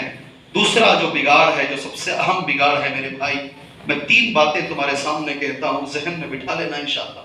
قرآن کی پہلے میں آیت پڑھوں گا، اس کے بعد اللہ کے رسول صلی اللہ علیہ وسلم کی 2 حدیثیں پڑھوں گا انشاءاللہ تعالی. اللہ مجھے، میری اولاد کو، اللہ آپ کو، اللہ ساری امت کو اللہ عمل کی توفیق عطا فرمائے انشاءاللہ. پہلے قرآن کی آیت ہے وَلَا تَقْرَبُوا الْفَوَاحِشَ مَا ظَهَرَ مِنْهَا وَمَا بَطَنَ. بے حیائی کی چیزوں کے قریب بھی مت جاؤ، جو ظاہر ہیں جو باطن ہیں. سمجھ میں آئی بات؟ بے پردہ کی، بے حیائی، اس کے قریب بھی مت جاؤ. ظاہری اور باطنی اللہ کا کلام ہے انشاءاللہ. ایک پہلی بات. دوسری بات، کتنی بڑی بات ہے، دیکھو کتنی بڑی بات ہے. یہ حدیث صحیح بخاری کی ہے. ابن مسعود رضی اللہ عنہ اس حدیث کے راوی ہیں. میں نے کہا 2 حدیثیں کہوں گا. قرآن کی آیت سمجھ میں آئی ہے؟ بے حیائی کے قریب بھی مت جاؤ، ظاہری اور باطنی. ایک حدیث اللہ کے نبی صلی اللہ علیہ وسلم کی، قال رسول اللہ صلی اللہ علیہ وسلم لا احد اغیر من اللہ. اللہ سے زیادہ غیرت کسی کو نہیں آتی. کیا حدیث ہے؟ کیا حدیث ہے؟ ایسا ٹھنڈے مزاج سے سن کو اٹھو نہ کو جی، غور سے سنو. غیرت کسے بولتے ہیں؟ غیرت کسے بولتے ہیں؟ کسے بولتے جی غیرت؟ غیرت کس کو بولتے ہیں؟ حدیث سن رہے نا؟ اللہ سے زیادہ غیرت کسی میں نہیں ہے. غیرت کس کو بولتے ہیں؟ سبحان اللہ. بولو، بول تو بھی بولو بھائی، زبان تو کھول، زبان کھول کے کچھ بولیے. غیرت کس کو بولتے ہیں؟ شرم بول سکتے ہیں نا، پھر غیرت بولنے کی کیا ضرورت ہے؟ غلط کاموں سے بچنا. ٹھیک ہے، اس کو بھی میں مان لیتا ہوں. اب حدیث سن رہے نا، کوشش کرو پوری سمجھنے کی. ایک ہی حدیث ہے، غیرت کو میں دوسری حدیث سے سمجھاتا ہوں. صحابہ کرام آئے اللہ کے نبی کے پاس صلی اللہ علیہ وسلم. کہا سعد رضی اللہ عنہ کہتے ہیں اگر وہ اپنی بیوی کے ساتھ کسی دوسرے مرد کو دیکھیں گے اتنی غیرت آئے گی کہ وہ ننگی تلوار سے کاٹ دیں گے. سمجھ میں آئے غیرت کس کو بولتے ہیں؟ سمجھ میں آئے غیرت کس کو بولتے ہیں؟ آیا نہیں آیا؟ یہ بخاری کی حدیث ہے. نبی نے کہا تعجبون من غیرت سعد. سعد کی غیرت پر تمہیں تعجب ہے، میرے اندر سعد سے زیادہ غیرت ہے اور اللہ کے اندر سب سے زیادہ غیرت ہے. کتنا غصہ آتا ہے آدمی کو، کتنا غصہ آتا ہے، غیرت آتی ہے. اللہ تبارک و تعالیٰ کو سب سے زیادہ غیرت آتی ہے. حدیث کے الفاظ میں. اور اللہ کو کب غیرت آتی معلوم ہے؟ کب غیرت اللہ کو آتی معلوم ہے؟ اب میں حدیث کے الفاظ، من اجل ذلك حرم الفواحش ما ظهر منها وما بطن. جب اللہ کا بندہ بے حیائی کے کام کرتا ہے اللہ کو غیرت آتی ہے. اللہ اکبر. اکیلے میں بیٹھ کر موبائل فون اٹھا لے کر گندی چیزیں جب دیکھتے ہیں، بے حیائی یہی ہے. کیا زمانہ آ گیا جی. نوجوان بچی، بالغ بچی کو بٹھا لے کر باپ ماں بچی تینوں بیٹھ کر گندی گندی فلمیں دیکھتے ہیں. جی بے غیرت زندگی ہماری ہے نہیں ہے؟ یہ ہے نہیں ہے بھائی؟ اگر ہم یہ کام کرتے ہیں اللہ کو غیرت آتی ہے. بے حیائی کے کاموں پر اللہ کو غیرت آتی ہے. میں نے کہا قرآن کی ایک آیت، زندگی میں کبھی بھی گندی چیزیں دیکھتے وقت اس حدیث کو یاد کر لو انشاءاللہ. یاد کریں گے جی؟ یاد کرو انشاءاللہ تعالی. تیسری ایک حدیث جیسے میں نے کہا وہ پڑھوں گا، 2 باتیں بولوں گا، بات انشاءاللہ ختم کر لوں گا. سنیں گے؟ زیادہ ڈرا دا نہیں تمہیں، نہیں پریشان زیادہ کر دا نہیں. سنیں گے حدیث انشاءاللہ؟ 419 حدیث کا نمبر، ابن ماجہ کی حدیث ہے. نمبر کے ساتھ بول رہا ہوں حدیث. 419 حدیث کا نمبر ابن ماجہ کی حدیث ہے. اللہ کے رسول صلی اللہ علیہ وسلم نے فرمایا، حدیث ہے اس لیے میں دیکھ کے پڑھ رہا ہوں کہیں میرے طرف سے کوئی حدیث کے اندر آگے پیچھے نہ ہو جائے. نبی فرماتے ہیں صلی اللہ علیہ وسلم، بے حیائی کے اگر کام کرو گے، اللہ کے رسول صلی اللہ علیہ وسلم کا لفظ ہے، اللہ تبارک و تعالی ایسی ایسی بیماریاں لے کر آئے گا. کیا لفظ ہے؟ ایسی ایسی بیماریاں اللہ لے کر آئے گا جس کا نام تمہارے باپ دادا نہیں سنے. کیا لفظ ہے اللہ کا، سبحان اللہ. یہ حدیث کا لفظ ہے، اور حدیث بھی نبی کریم صلی اللہ علیہ وسلم اپنی طرف سے کچھ نہیں بولتے ہیں. لم تظہر الفاحشۃ فی قوم قط حتی یعلنوا. کسی بھی قوم کے اندر اگر بے حیائی عام ہو جائے، بے شرمی عام ہو جائے، بے پردگی عام ہو جائے، مرد اور زن کا اختلاط عام ہو جائے، اگر یہ چیز عام ہو جائے تو اس کی سزا یہ ملتی ہے. ایسی ایسی بیماریاں اللہ اس قوم میں لے کر آتا ہے جس کا نام بھی ہمارے باپ دادا نے. کورونا سنے تھے کیا؟ کورونا کا نام سنے تھے ہمارے باپ دادا؟ یہ کچھ بھی نہیں ہے، یہ کچھ بھی نہیں ہے. ایسی ایسی بیماریاں یہ بے پردگی اور بے حیائی کا نتیجہ ہیں. قرآن کی ایک آیت میں نے پڑھی اور اللہ کے رسول صلی اللہ علیہ وسلم کی 2 حدیثیں میں نے آپ کے سامنے پڑھی ہے. یہ معاشرے کا بگاڑ ہے. ہمارا نوجوان طبقہ اس وقت میں ایک بڑی میجارٹی ایسی ہے جو بے حیائی کی طرف جا رہا ہے. سبحان اللہ. میں اللہ سے دعا کرتا ہوں اللہ تبارک و تعالی ہمارے نوجوانوں کو پردے کے اللہ توفیق عطا فرمائے. جی ہاں، ایک حدیث میں پڑھتا ہوں خاص طور سے عورت کے بارے میں. عورتیں جتنی بھی آئی ہیں میری بہنوں، یہ حدیث میرے طرف سے تمہیں تحفہ ہے. یہ حدیث میرے طرف سے تمہیں تحفہ ہے. اس حدیث کو اس مسجد سے لے کر جانا انشاءاللہ تعالی. اللہ کے رسول نے فرمایا صلی اللہ علیہ وسلم، جنت کے 8 دروازے اور جہنم کے 7 دروازے. ایک دروازہ اتنا بڑا ہے جنت کا، 100 سال اگر ایک گھوڑ سوار تیزی سے چلائے گا تو بھی دروازہ ختم نہیں ہوگا. مردوں میں 8 بھی دروازے کھولے جائیں گے حضرت ابو بکر صدیق کے لیے. کس کے لیے؟ 8 بھی کھولے جائیں گے. فرشتے کہیں گے آپ 8 میں سے جس میں سے چاہیں اندر آ جائیں. سبحان اللہ. خواتین میری بہنوں، ہر عورت کے لیے جنت کے 8 دروازے کھولے جائیں گے. سمجھے آپ میرا لفظ؟ سمجھ رہے بھائیوں؟ ہر عورت کے لیے بس عورت 4 کام کر لے. کتنے؟ صرف 4 کام کرے زندگی میں. یہ عورت ڈاکٹر عورت سے بڑی ہے، انجینئر سے بڑی ہے، سی ایم سے بڑی ہے، پی ایم سے بڑی ہے. دنیا میں ساری عورتوں سے یہ عورت بڑی ہے جو 4 کام کر لیتی ہے. کتنے بولوں؟ 4 باتیں بتاؤں؟ پہلے دعا کر لیتے ہیں اللہ سے. ٹھیک ہے؟ اللہ تبارک و تعالی ہماری بچیوں کو، ہماری بہنوں کو، ہماری ماؤں کو اللہ تعالیٰ یہ 4 باتوں پر عمل کی توفیق عطا فرمائے. زور سے جی ہاں، اللہ توفیق عطا فرمائے. اللہ سے دعا تو کر سکتے ہیں، اللہ توفیق عطا فرمائے. جی ہاں، بچی پیدا ہوئی ہے، بڑے دل سے باپ نام رکھتا ہے فاطمہ، عائشہ، سبحان اللہ، خدیجہ. یہ نام کی طرح بننے کی اللہ ہماری بچیوں کو توفیق عطا فرمائے. سبحان اللہ. حضرت فاطمہ کے بارے میں جب سنا میں، میرے رونگٹے کھڑے ہو گئے. کبھی کبھی تو اکیلے میں مجھے رونا آتا ہے. حضرت فاطمہ رضی اللہ عنہا کا جب انتقال ہوا، انہوں نے وصیت کی میرا جنازہ رات میں اٹھاؤ، دن میں مت اٹھاؤ. اور یہ وصیت اس لیے کی، جنازے ہمارے طریقے سے نہیں ہوتے، اوپر گوارا ایسا نہیں ہوتا. آپ سعودیہ میں جائیں جنازے کیسے ہوتے ہیں، آدمی نظر آتا ہے پوری طریقے سے. تو حضرت فاطمہ نے کہا یہ بھی نظر نہیں آئے کہ میں کتنی موٹی ہوں. استغفر اللہ. میرا جنازہ بھی رات میں ہو تاکہ کسی غیر محرم کی نگاہ میرے جنازے پہ نہ پڑے. سبحان اللہ. غور سے سننا میری بہنوں، آج تم فوٹو پکڑ کر فیس بک میں ڈالتی ہو، میں سمندر کے پاس کھڑی ہوئی ہوں، میں ہلس اسٹیشن میں، کہاں ہلس اسٹیشن میں کھڑی ہوئی ہوں. ارے وہ تو چھوڑو، مکہ مدینہ کو لوگ نہیں چھوڑے، میں مکے میں کھڑی ہوئی ہوں، میں مدینے میں کھڑی ہوئی ہوں، میں شادی میں کھڑی ہوئی ہوں، دلہن کے بازو کھڑی ہوئی ہوں. اور ڈالنے کے بعد یہ حضرت فاطمہ ہے رضی اللہ عنہا جو میت پر بھی غیر مرد کی نگاہ نہیں چاہتے ہیں، اور ایک تم ہو کتنے لوگ مجھے لائک کیے اسے چیک کرتی رہتی ہوں. کتنا فرق ہے نہیں، کتنا فرق ہے نہیں. ایک آدمی میرے پاس آ کر ایک بات بولے، میرا دماغ کھل گیا. ایک عورت تھی، کالی عورت تھی، کالی عورت، اور جگہ جگہ پہ گر جاتی تھی، فٹس کی بیماری آتی تھی اسے، مگر اس سے صحابہ کہتے تھے کہ یہ جنتی عورت ہے. سبحان اللہ. وہ عورت آئی اللہ کے نبی کے پاس صلی اللہ علیہ وسلم، کہا مجھے مرگی کی بیماری، فٹس کی بیماری آتی ہے، میں گر جاتی ہوں جگہ جگہ پر، آپ اللہ سے دعا کریں اللہ یہ بیماری دور کرے. آپ جانتے ہیں 10 بار آپ نے یہ حدیث سنا.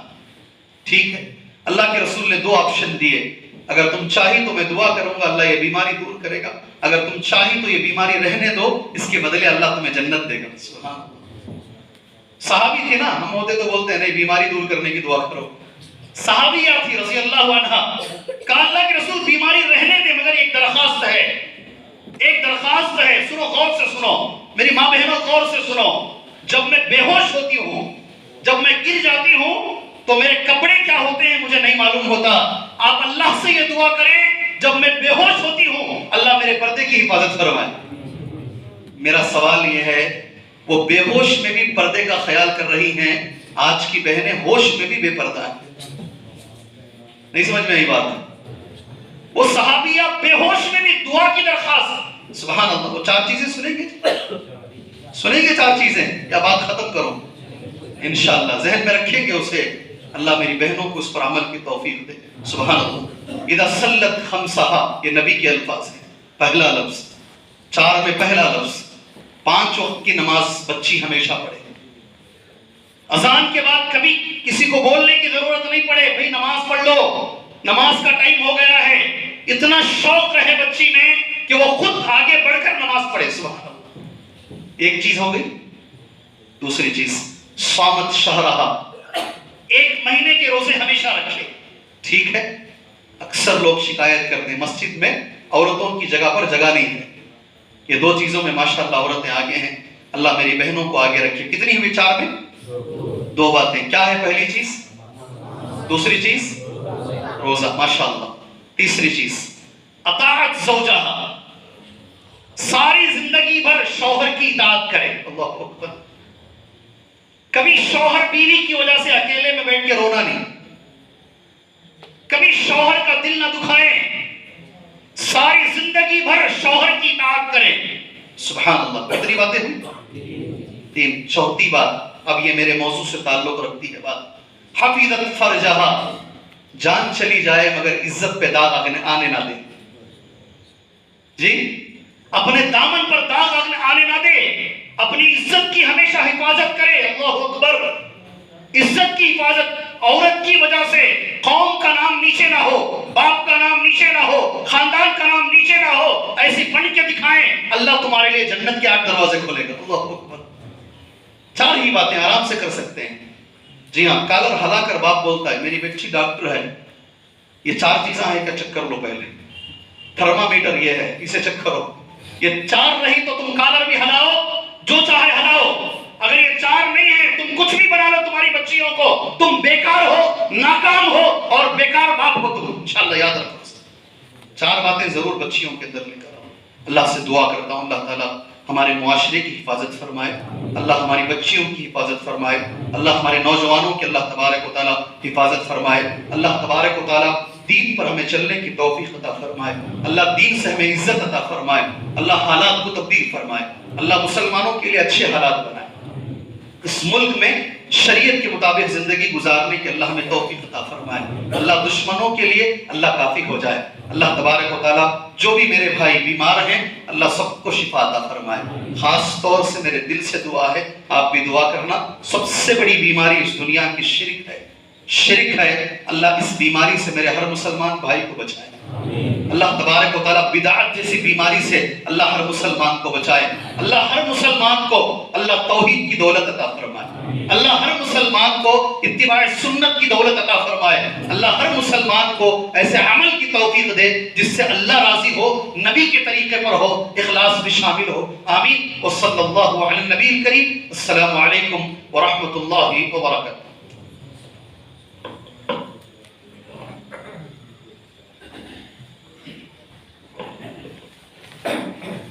وعلیکم السلام ورحمۃ اللہ وبرکاتہ۔ جزاک اللہ خیر۔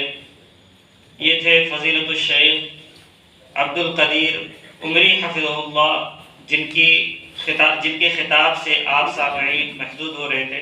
میں آپ لوگوں سے گزارش کروں گا کہ اور تھوڑا آگے آ جائیں تاکہ بعد میں آنے والے لوگوں کو تھوڑی جگہ مل سکے۔ اور فضیلت الشیخ عبد القدیر عمری حفظہ اللہ کے بعد میں فضیلت الشیخ عبد الحسیب عمری مدنی حفظہ اللہ کو دعوت دینا چاہوں گا۔ شیخ کی شخصیت کسی تعارف کی محتاج نہیں ہے۔ شیخ ایک اچھے عالم دین، ممتاز شخصیت ہیں، اور اسی طریقے سے کلیت الحدیث بنگلور کے استاد بھی ہیں۔ میں شیخ سے گزارش کروں گا کہ شیخ آئیں اور ہم سامعین کو اپنے خطاب سے محظوظ فرمائیں۔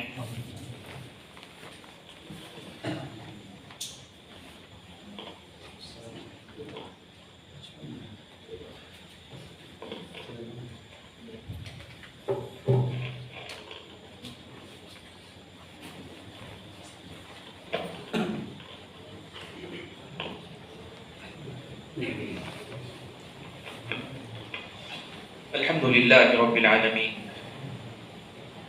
والصلاة والسلام على أشرف الأنبياء والمرسلين وعلى آله وأصحابه أجمعين ومن تبعهم بإحسان إلى يوم الدين. يا أيها الذين آمنوا اتقوا الله حق تقاته ولا تموتن إلا وأنتم مسلمون. يا أيها الناس اتقوا ربكم الذي خلقكم من نفس واحدة وخلق منها زوجها وبث منهما رجالا كثيرا ونساء واتقوا الله الذي تساءلون به والأرحام إن الله كان عليكم رقيبا. يا أيها الذين آمنوا اتقوا الله وقولوا قولا سديدا يصلح لكم أعمالكم ويغفر لكم ذنوبكم ومن يطع الله ورسوله فقد فاز فوزا عظيما. أما بعد فأعوذ بالله من الشيطان الرجيم. بسم الله الرحمن الرحيم. وقال ربكم ادعوني أستجب لكم إن الذين يستكبرون عن عبادتي سيدخلون جهنم داخرين. محترم علماء کرام، میرے اپنے بزرگوں، نوجوان بھائیوں اور پردہ نشین خواتین اسلام، یہ محض اللہ کا فضل و کرم ہے کہ آج آپ کی اس بستی میں، آپ کے اس شہر میں اللہ تعالیٰ نے مجھ کو اور آپ کو اس کے اس گھر میں اکٹھا ہو کر دین کی کچھ ایسی باتیں جن سے ہماری دینی سمجھ نکھر کر آئے، سنور کر آئے، جن سے دین کی کچھ باتیں ہمارے ذہن و دماغ میں اور زیادہ واضح ہوں، اور اگر پہلے سے واضح نہ ہوں تو اب واضح ہو جائیں، اور جن کی روشنی میں ہم اور آپ اپنے ایمان کی، اپنے عقیدے کی اصلاح کر سکیں، ایسی کچھ باتیں سننے سنانے کا اللہ تعالیٰ نے موقع عطا فرمایا ہے۔ حاضرین گرامی، مجھے جو عنوان دیا گیا ہے وہ عنوان ایک سوال کی شکل میں، اور وہ سوال یہ ہے کہ کیا دعا عبادت ہے؟ کیا دعا عبادت ہے؟ یہ ایک سوال ہے۔ قبل اس کے کہ میں اس سوال کے جواب کی طرف آؤں، یہ بات سب سے پہلے میں آپ کو بتانا چاہوں گا کہ اللہ تبارک و تعالیٰ نے مجھے اور آپ کو اپنی عبادت ہی کے لیے پیدا کیا ہے۔ ہماری زندگی کا مقصد اللہ تعالیٰ کی عبادت اور بندگی۔ اللہ تعالیٰ نے فرمایا وَمَا خَلَقْتُ الْجِنَّ وَالْإِنسَ إِلَّا لِيَعْبُدُونَ، کہ میں نے جن اور انس کو پیدا ہی اس لیے کیا کہ وہ میری عبادت کریں۔ لیعبدونی یعنی اللہ تعالیٰ ہی کی عبادت کریں. یہ ہماری اور آپ کی زندگی کا مقصد ہے اللہ کی عبادت. اب جو چیز اللہ تعالیٰ کی عبادت ہماری اور آپ کی زندگی کا مقصد ہے، اس مقصد کو آپ یہ سمجھیں کہ مسلمان کی حیثیت سے ہم سب جانتے ہیں کہ ہم کلمہ پڑھتے ہیں اشہد ان لا الہ الا اللہ، میں گواہی دیتا ہوں کہ اللہ کے علاوہ کوئی الہ نہیں ہے، معبود نہیں یعنی عبادت کا مستحق نہیں. اللہ نے اپنی عبادت کے لیے پیدا کیا، اور ہمارے دین و ایمان کی پہلی بنیاد یہ ہے کہ یہ عبادت صرف اللہ کا حق ہے. یہ عبادت صرف اللہ تبارک و تعالیٰ کا حق، اسی سے ہمارے دین و ایمان کی ابتدا اور آغاز ہوتا ہے. اللہ کی جو بات ہے کہ اشہد ان لا الہ الا اللہ، ایک مسلمان کو اس کی گواہی دینی ہے. یہ جو حکم اللہ کا ہے، یہ جو اللہ تعالیٰ نے ہم اور آپ کو حکم دیا، اس کا سیدھا مفہوم یہ ہے کہ عبادت میری اور آپ کی زندگی کا مقصد ہے، اور یہ عبادت صرف اللہ تعالیٰ کے لیے ہونی چاہیے. اب اس عبادت کے معنی اور مفہوم میں، اس عبادت کے مطلب میں جو باتیں داخل ہوں گی، ظاہر بات ہے وہ صرف اللہ تعالیٰ کے لیے خاص ہونی چاہیے. جو بھی بات عبادت کہلائے گی، جو بھی بات عبادت میں داخل ہوگی، جو بھی بات عبادت کا ایک جز ایک حصہ سمجھ میں آئے گی، وہ بات اللہ ہی کے لیے خاص ہونی چاہیے. کیوں؟ اس لیے کہ یہ دو باتیں ہم پہلے سے مانتے ہیں، ہمارے اور آپ کے سارے مسلمانوں کے ایمان اور عقیدے کا حصہ ہے کہ اللہ نے اللہ ہی کی عبادت کے لیے ہمیں پیدا کیا ہے، اور یہ عبادت صرف اللہ کا حق ہے، غیر اللہ چاہے وہ کوئی بھی ہو. یہ بات یاد رکھیں. آپ عام طور پر لوگ کنفیوز کہاں ہوتے پتہ ہے؟ وہ یہ سمجھتے ہیں کہ اللہ کے علاوہ جس کے لیے کیا جا رہا ہے، اگر وہ بت ہے، وہ شیطان ہے، کوئی درخت ہے، کوئی جانور ہے، یہ سب نچلی حقیر مخلوقات ہیں، ان کے لیے کرے تو یہ شرک ہے. لیکن وہیں اگر کسی نبی کے لیے کریں، کسی فرشتے کے لیے کریں، کسی بزرگ کے لیے کریں، کسی ولی کے لیے کریں، کسی عظیم شخصیت کے لیے کریں، لوگ کہتے ہیں یہ شرک نہیں. کیوں نہیں سمجھتے؟ اس لیے کہ ان کی نظر میں شاید یہ غلط فہمی ہے کہ شرک اس لیے شرک ہے کہ آپ چھوٹوں کے لیے کر رہے ہیں. شرک کا معنی ہی یہ ہے کہ آپ شریک کر رہے ہیں. مسئلہ یہ نہیں کہ کس کو شریک کر رہے ہیں، اللہ کے ساتھ کس کو شریک کر رہے ہیں. جو کام اللہ کے لیے کرنا چاہیے وہ کام آپ کس کے لیے کر رہے ہیں، یہ مسئلہ نہیں. جو کام صرف اللہ کے لیے کرنا چاہیے وہ اللہ کے علاوہ کے لیے آپ کر رہے ہیں. آپ دیکھیں عیسائیوں نے حضرت عیسیٰ علیہ السلام کے لیے کیا. حضرت عیسیٰ علیہ السلام ان کے نبی، اور ہمارے بھی نبی اس معنی میں کہ ہم تمام انبیاء پر ایمان لانے والے ہیں. اب حضرت عیسیٰ علیہ السلام کے بارے میں اگر آپ سورہ مائدہ کی آخری آیتیں، آخری رکوع پڑھ کر دیکھیں گے، اللہ تعالیٰ روز قیامت ان سے پوچھے گا، اے عیسیٰ کیا تم نے حکم دیا تھا کہ میرے بعد میری عبادت کرو؟ حضرت عیسیٰ کہیں گے کہ نہیں میرے رب، میں نے وہی کہا جو تو نے کہا، میں نے وہی کہا جس کا تو نے حکم دیا، اور جب تک میں تھا اس چیز کی میں نے کوئی گنجائش نہیں رکھی کہ کوئی تیرا حق مجھے دے یا تیری عبادت کرنے کے بجائے میری عبادت کرے، یہ میں نے نہیں دی.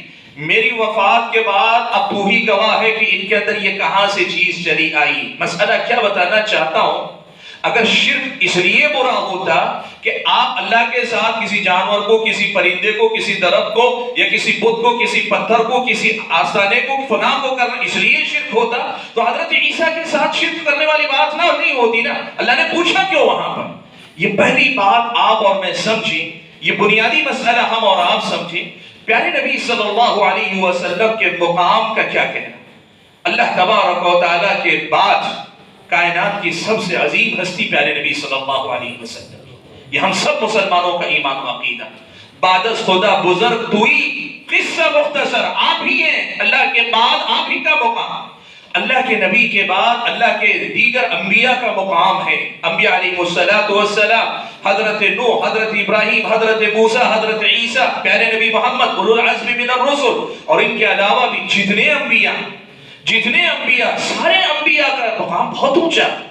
انبیاء کے بعد صحابہ کرام کا مقام بہت اونچا. انبیاء سے نیچا ہے، لیکن عام انسانوں، تابعین، تبع تابعین اور ہم اور آپ کے مقابلے میں تو بہت اونچے لوگ ہیں ایمان اور عمل کے اعتبار سے. ایسے ہی اگر آپ دیکھتے جائیں ہم سے پہلے جو نیک لوگ گزرے، جو ایمان والے، صحیح عقیدے والے، صحیح عمل والے، وہ ہمارے مقابلے میں بڑے محترم ہیں، اور ان سب کا احترام کرنا، ان کا حق ادا کرنا، یہ عین اسلام کا تقاضا ہے۔ اسلام نے ہم اور آپ کو کیا سکھایا؟ اللہ کے نبی نے فرمایا جو ہم میں سے بڑوں کی عزت نہ کرے، دوسری روایت میں فرمایا جو ہم میں سے بڑوں کے مقام کو نہ پہچانے فلیس منا، وہ ہم میں سے نہیں۔ یہاں مسئلہ اصل میں کیا ہے؟ نہ بزرگوں کے، ولیوں کے، انبیاء کے، اور صرف انسانوں میں نہیں، فرشتے بھی نیک ہیں، گناہوں سے اللہ نے ان کو پاک رکھا ہے، فرشتے بھی ہیں، کوئی بھی ہو، ان سب کے مقام اور احترام کا معاملہ نہیں، یہ تو متفق علیہ چیز ہے کہ ان کا احترام ہونا چاہیے۔ مسئلہ اصل میں کہاں ہے؟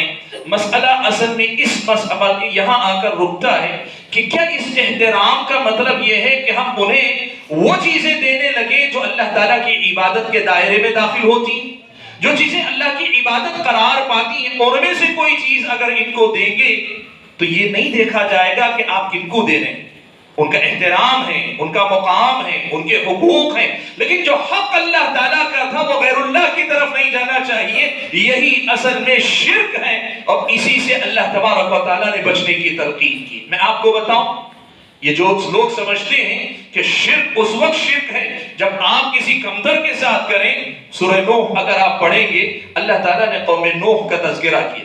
نوح علیہ السلام کی قوم کا تذکرہ کرنے کے بعد اللہ تعالیٰ نے ان کی قوم کے کچھ نام ذکر کیے، ود، سوا، یغوث، یعوق، نصر، 5 نام اللہ تعالیٰ نے ذکر کیے۔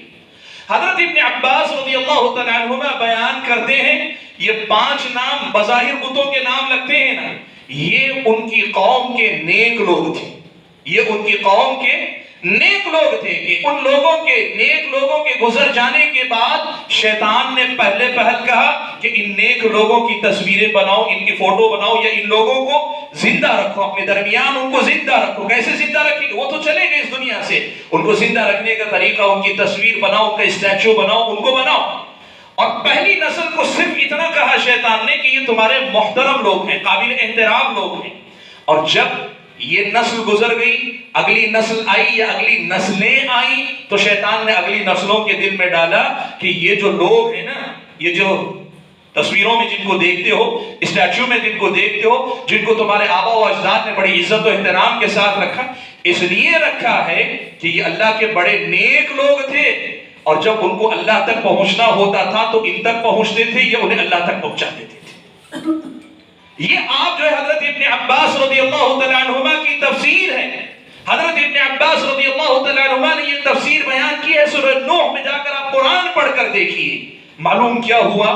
جو کام عبادت کہلائے، جو کام قرآن و سنت سے عبادت ثابت ہو جائے، اس کام کو اگر آدمی غیر اللہ کے لیے کرتا ہے، وہ غیر اللہ کے نبی ہوں، وہ انبیاء علیہ السلام ہوں، وہ اولیاء کرام ہوں، وہ مومنین صالحین ہوں، وہ شہید شہداء ہوں، وہ اللہ تبارک و تعالیٰ کے نیک برگزیدہ فرشتے ہوں، اللہ تعالیٰ کے وہ سارے بندے جو نیکی کی مثال ہیں اپنی آپ کی زندگی میں، وہ بھی ہوں تو بھی شرک ہے۔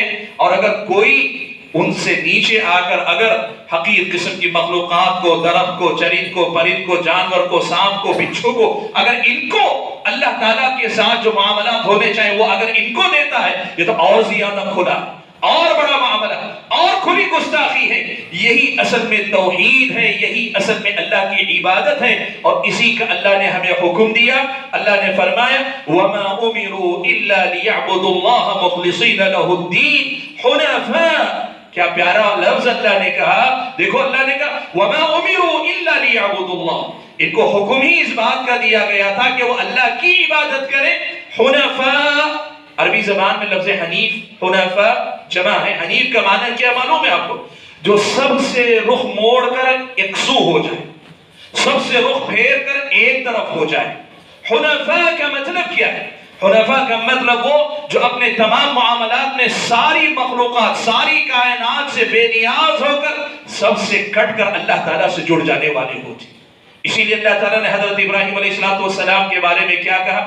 اللہ تعالیٰ نے حضرت ابراہیم علیہ السلام کے بارے میں یہ بات کہی ان ابراہیم کان امۃ قانتا للہ حنیفا۔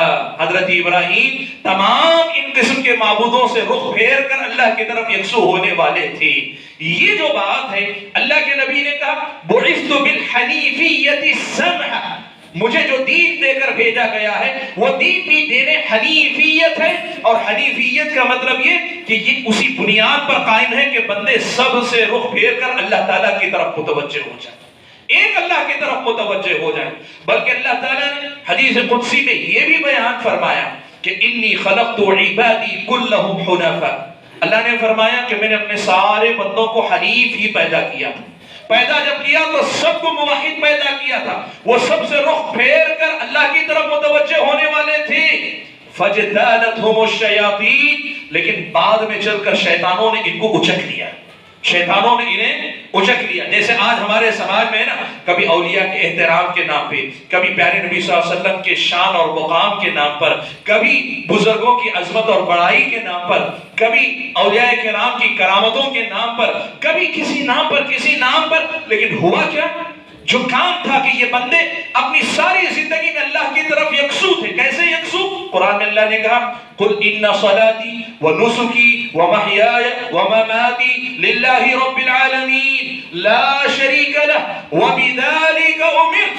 سبحان اللہ، اللہ نے کہا اللہ کے نبی آپ کہہ دیجئے إِنَّ صَلَاتِي، بلا شبہ میری نماز، وَنُسُكِي میری قربانی یا میری عبادت، وَمَحْيَايَ وَمَمَاتِي میری ساری زندگی اور میرا مرنا، جینا مرنا سب کچھ للہ اللہ ہی کے لیے ہے، رب العالمین جو تمام جہانوں کا پالنے والا ہے، لا شریک لہ، یہ جو میری یکسوئی ہے نا، اس یکسوئی میں کوئی شریک نہیں، یہ جو میں اللہ کی طرف متوجہ ہوں نا، لا شریک لہ، اس میں کوئی شریک نہیں، وَبِذَلِكَ أُمِرْتُ مجھے اسی بات کا حکم دیا، میں بھی سب سے پہلے فرما بردار ہوں اور میں اسی بات کی دعوت بھی دیتا ہوں، یہی میری دعوت ہے، اسی پیغام کے ساتھ میں بھیجا گیا ہوں، بعثت بالحنیفیۃ السمحہ، اسی حنیفیت کے ساتھ میں بھیجا گیا ہوں۔ میرے بھائیوں، یہ ہے اصل میں ہمارا ایمان، یہ ہے اصل میں ہماری توحید، یہ ہے اصل میں ہماری اور آپ کی اللہ کے لیے بندگی، یہ ہے اصل میں میرا اور آپ کا امتحان کہ اللہ نے کہا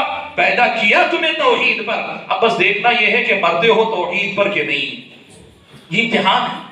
اور یہ اللہ نے بات صاف کر دی ہے کہ شیطان آئے گا، ہر طرح کے وسوسے آئیں گے، بہت ساری چیزیں آئیں گی جو آپ کو اس مقصد سے غافل کرنے کی کوشش کریں گے۔ آپ کیا سمجھتے ہیں پچھلی امتوں میں جو شرک آیا نا، ان کا آغاز توحید سے ہوا تھا۔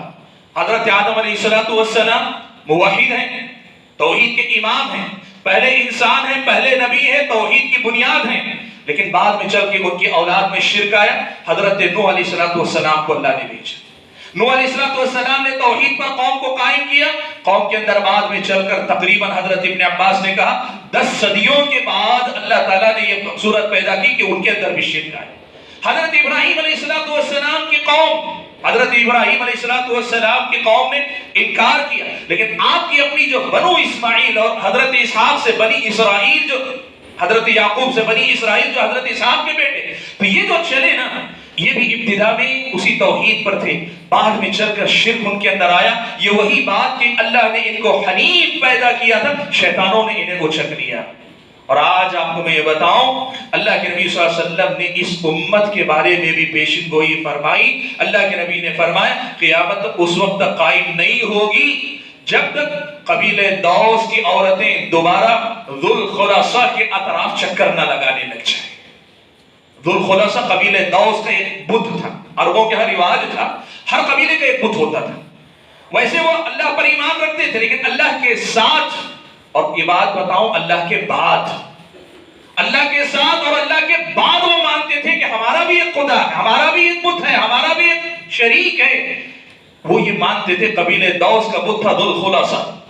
اس ذوالخلاصہ کے پاس اللہ کے نبی نے کہا اسلام آنے کے بعد قبیلہ دوس مسلمان ہو گیا تو یہ بت چلا گیا، لیکن اللہ کے نبی نے کہا قیامت سے قبل یہ قوم دوبارہ لوٹے گی اسی طرف۔ یہ وہی ہے جو اللہ کے نبی نے کہا تھا نا لَتَتَّبِعُنَّ سَنَنَ مَنْ كَانَ قَبْلَكُمْ، تم لوگ بھی اپنے سے پہلے والی قوموں کے نقش قدم پر چلو گے۔ ان کا آغاز توحید پہ ہوتا تھا، بعد میں آ کے شیطان اچکتا تھا، آدم کی اولاد میں بعد میں چل کر ان کی امت میں شرک آیا، حضرت نوح کی امت میں بعد میں چل کر شرک آیا، حضرت ابراہیم کی امت میں بعد میں چل کر شرک آیا۔ اللہ کے نبی نے یہ بات بھی کہی کہ میری امت کے اندر بھی یہ شرک آئے گا۔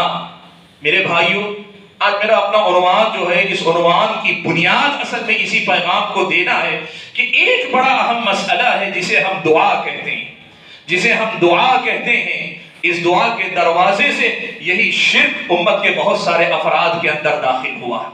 یہی دعا جو ہے، یہ دعا کا جو باب ہے، یہیں سے شرک امت کے اندر داخل ہوا ہے۔ کہاں داخل ہوا، کیسے ہوا، یہی مجھے واضح کرنا ہے، لیکن اس وضاحت کے لیے مجھے یہ بنیادی گفتگو آپ کے سامنے رکھنی پڑی۔ میں لوٹتا ہوں اپنے آغاز کی طرف۔ میں نے سوال کیا تھا آپ سے کہ میرا عنوان ہی یہ ہے کہ کیا دعا عبادت ہے؟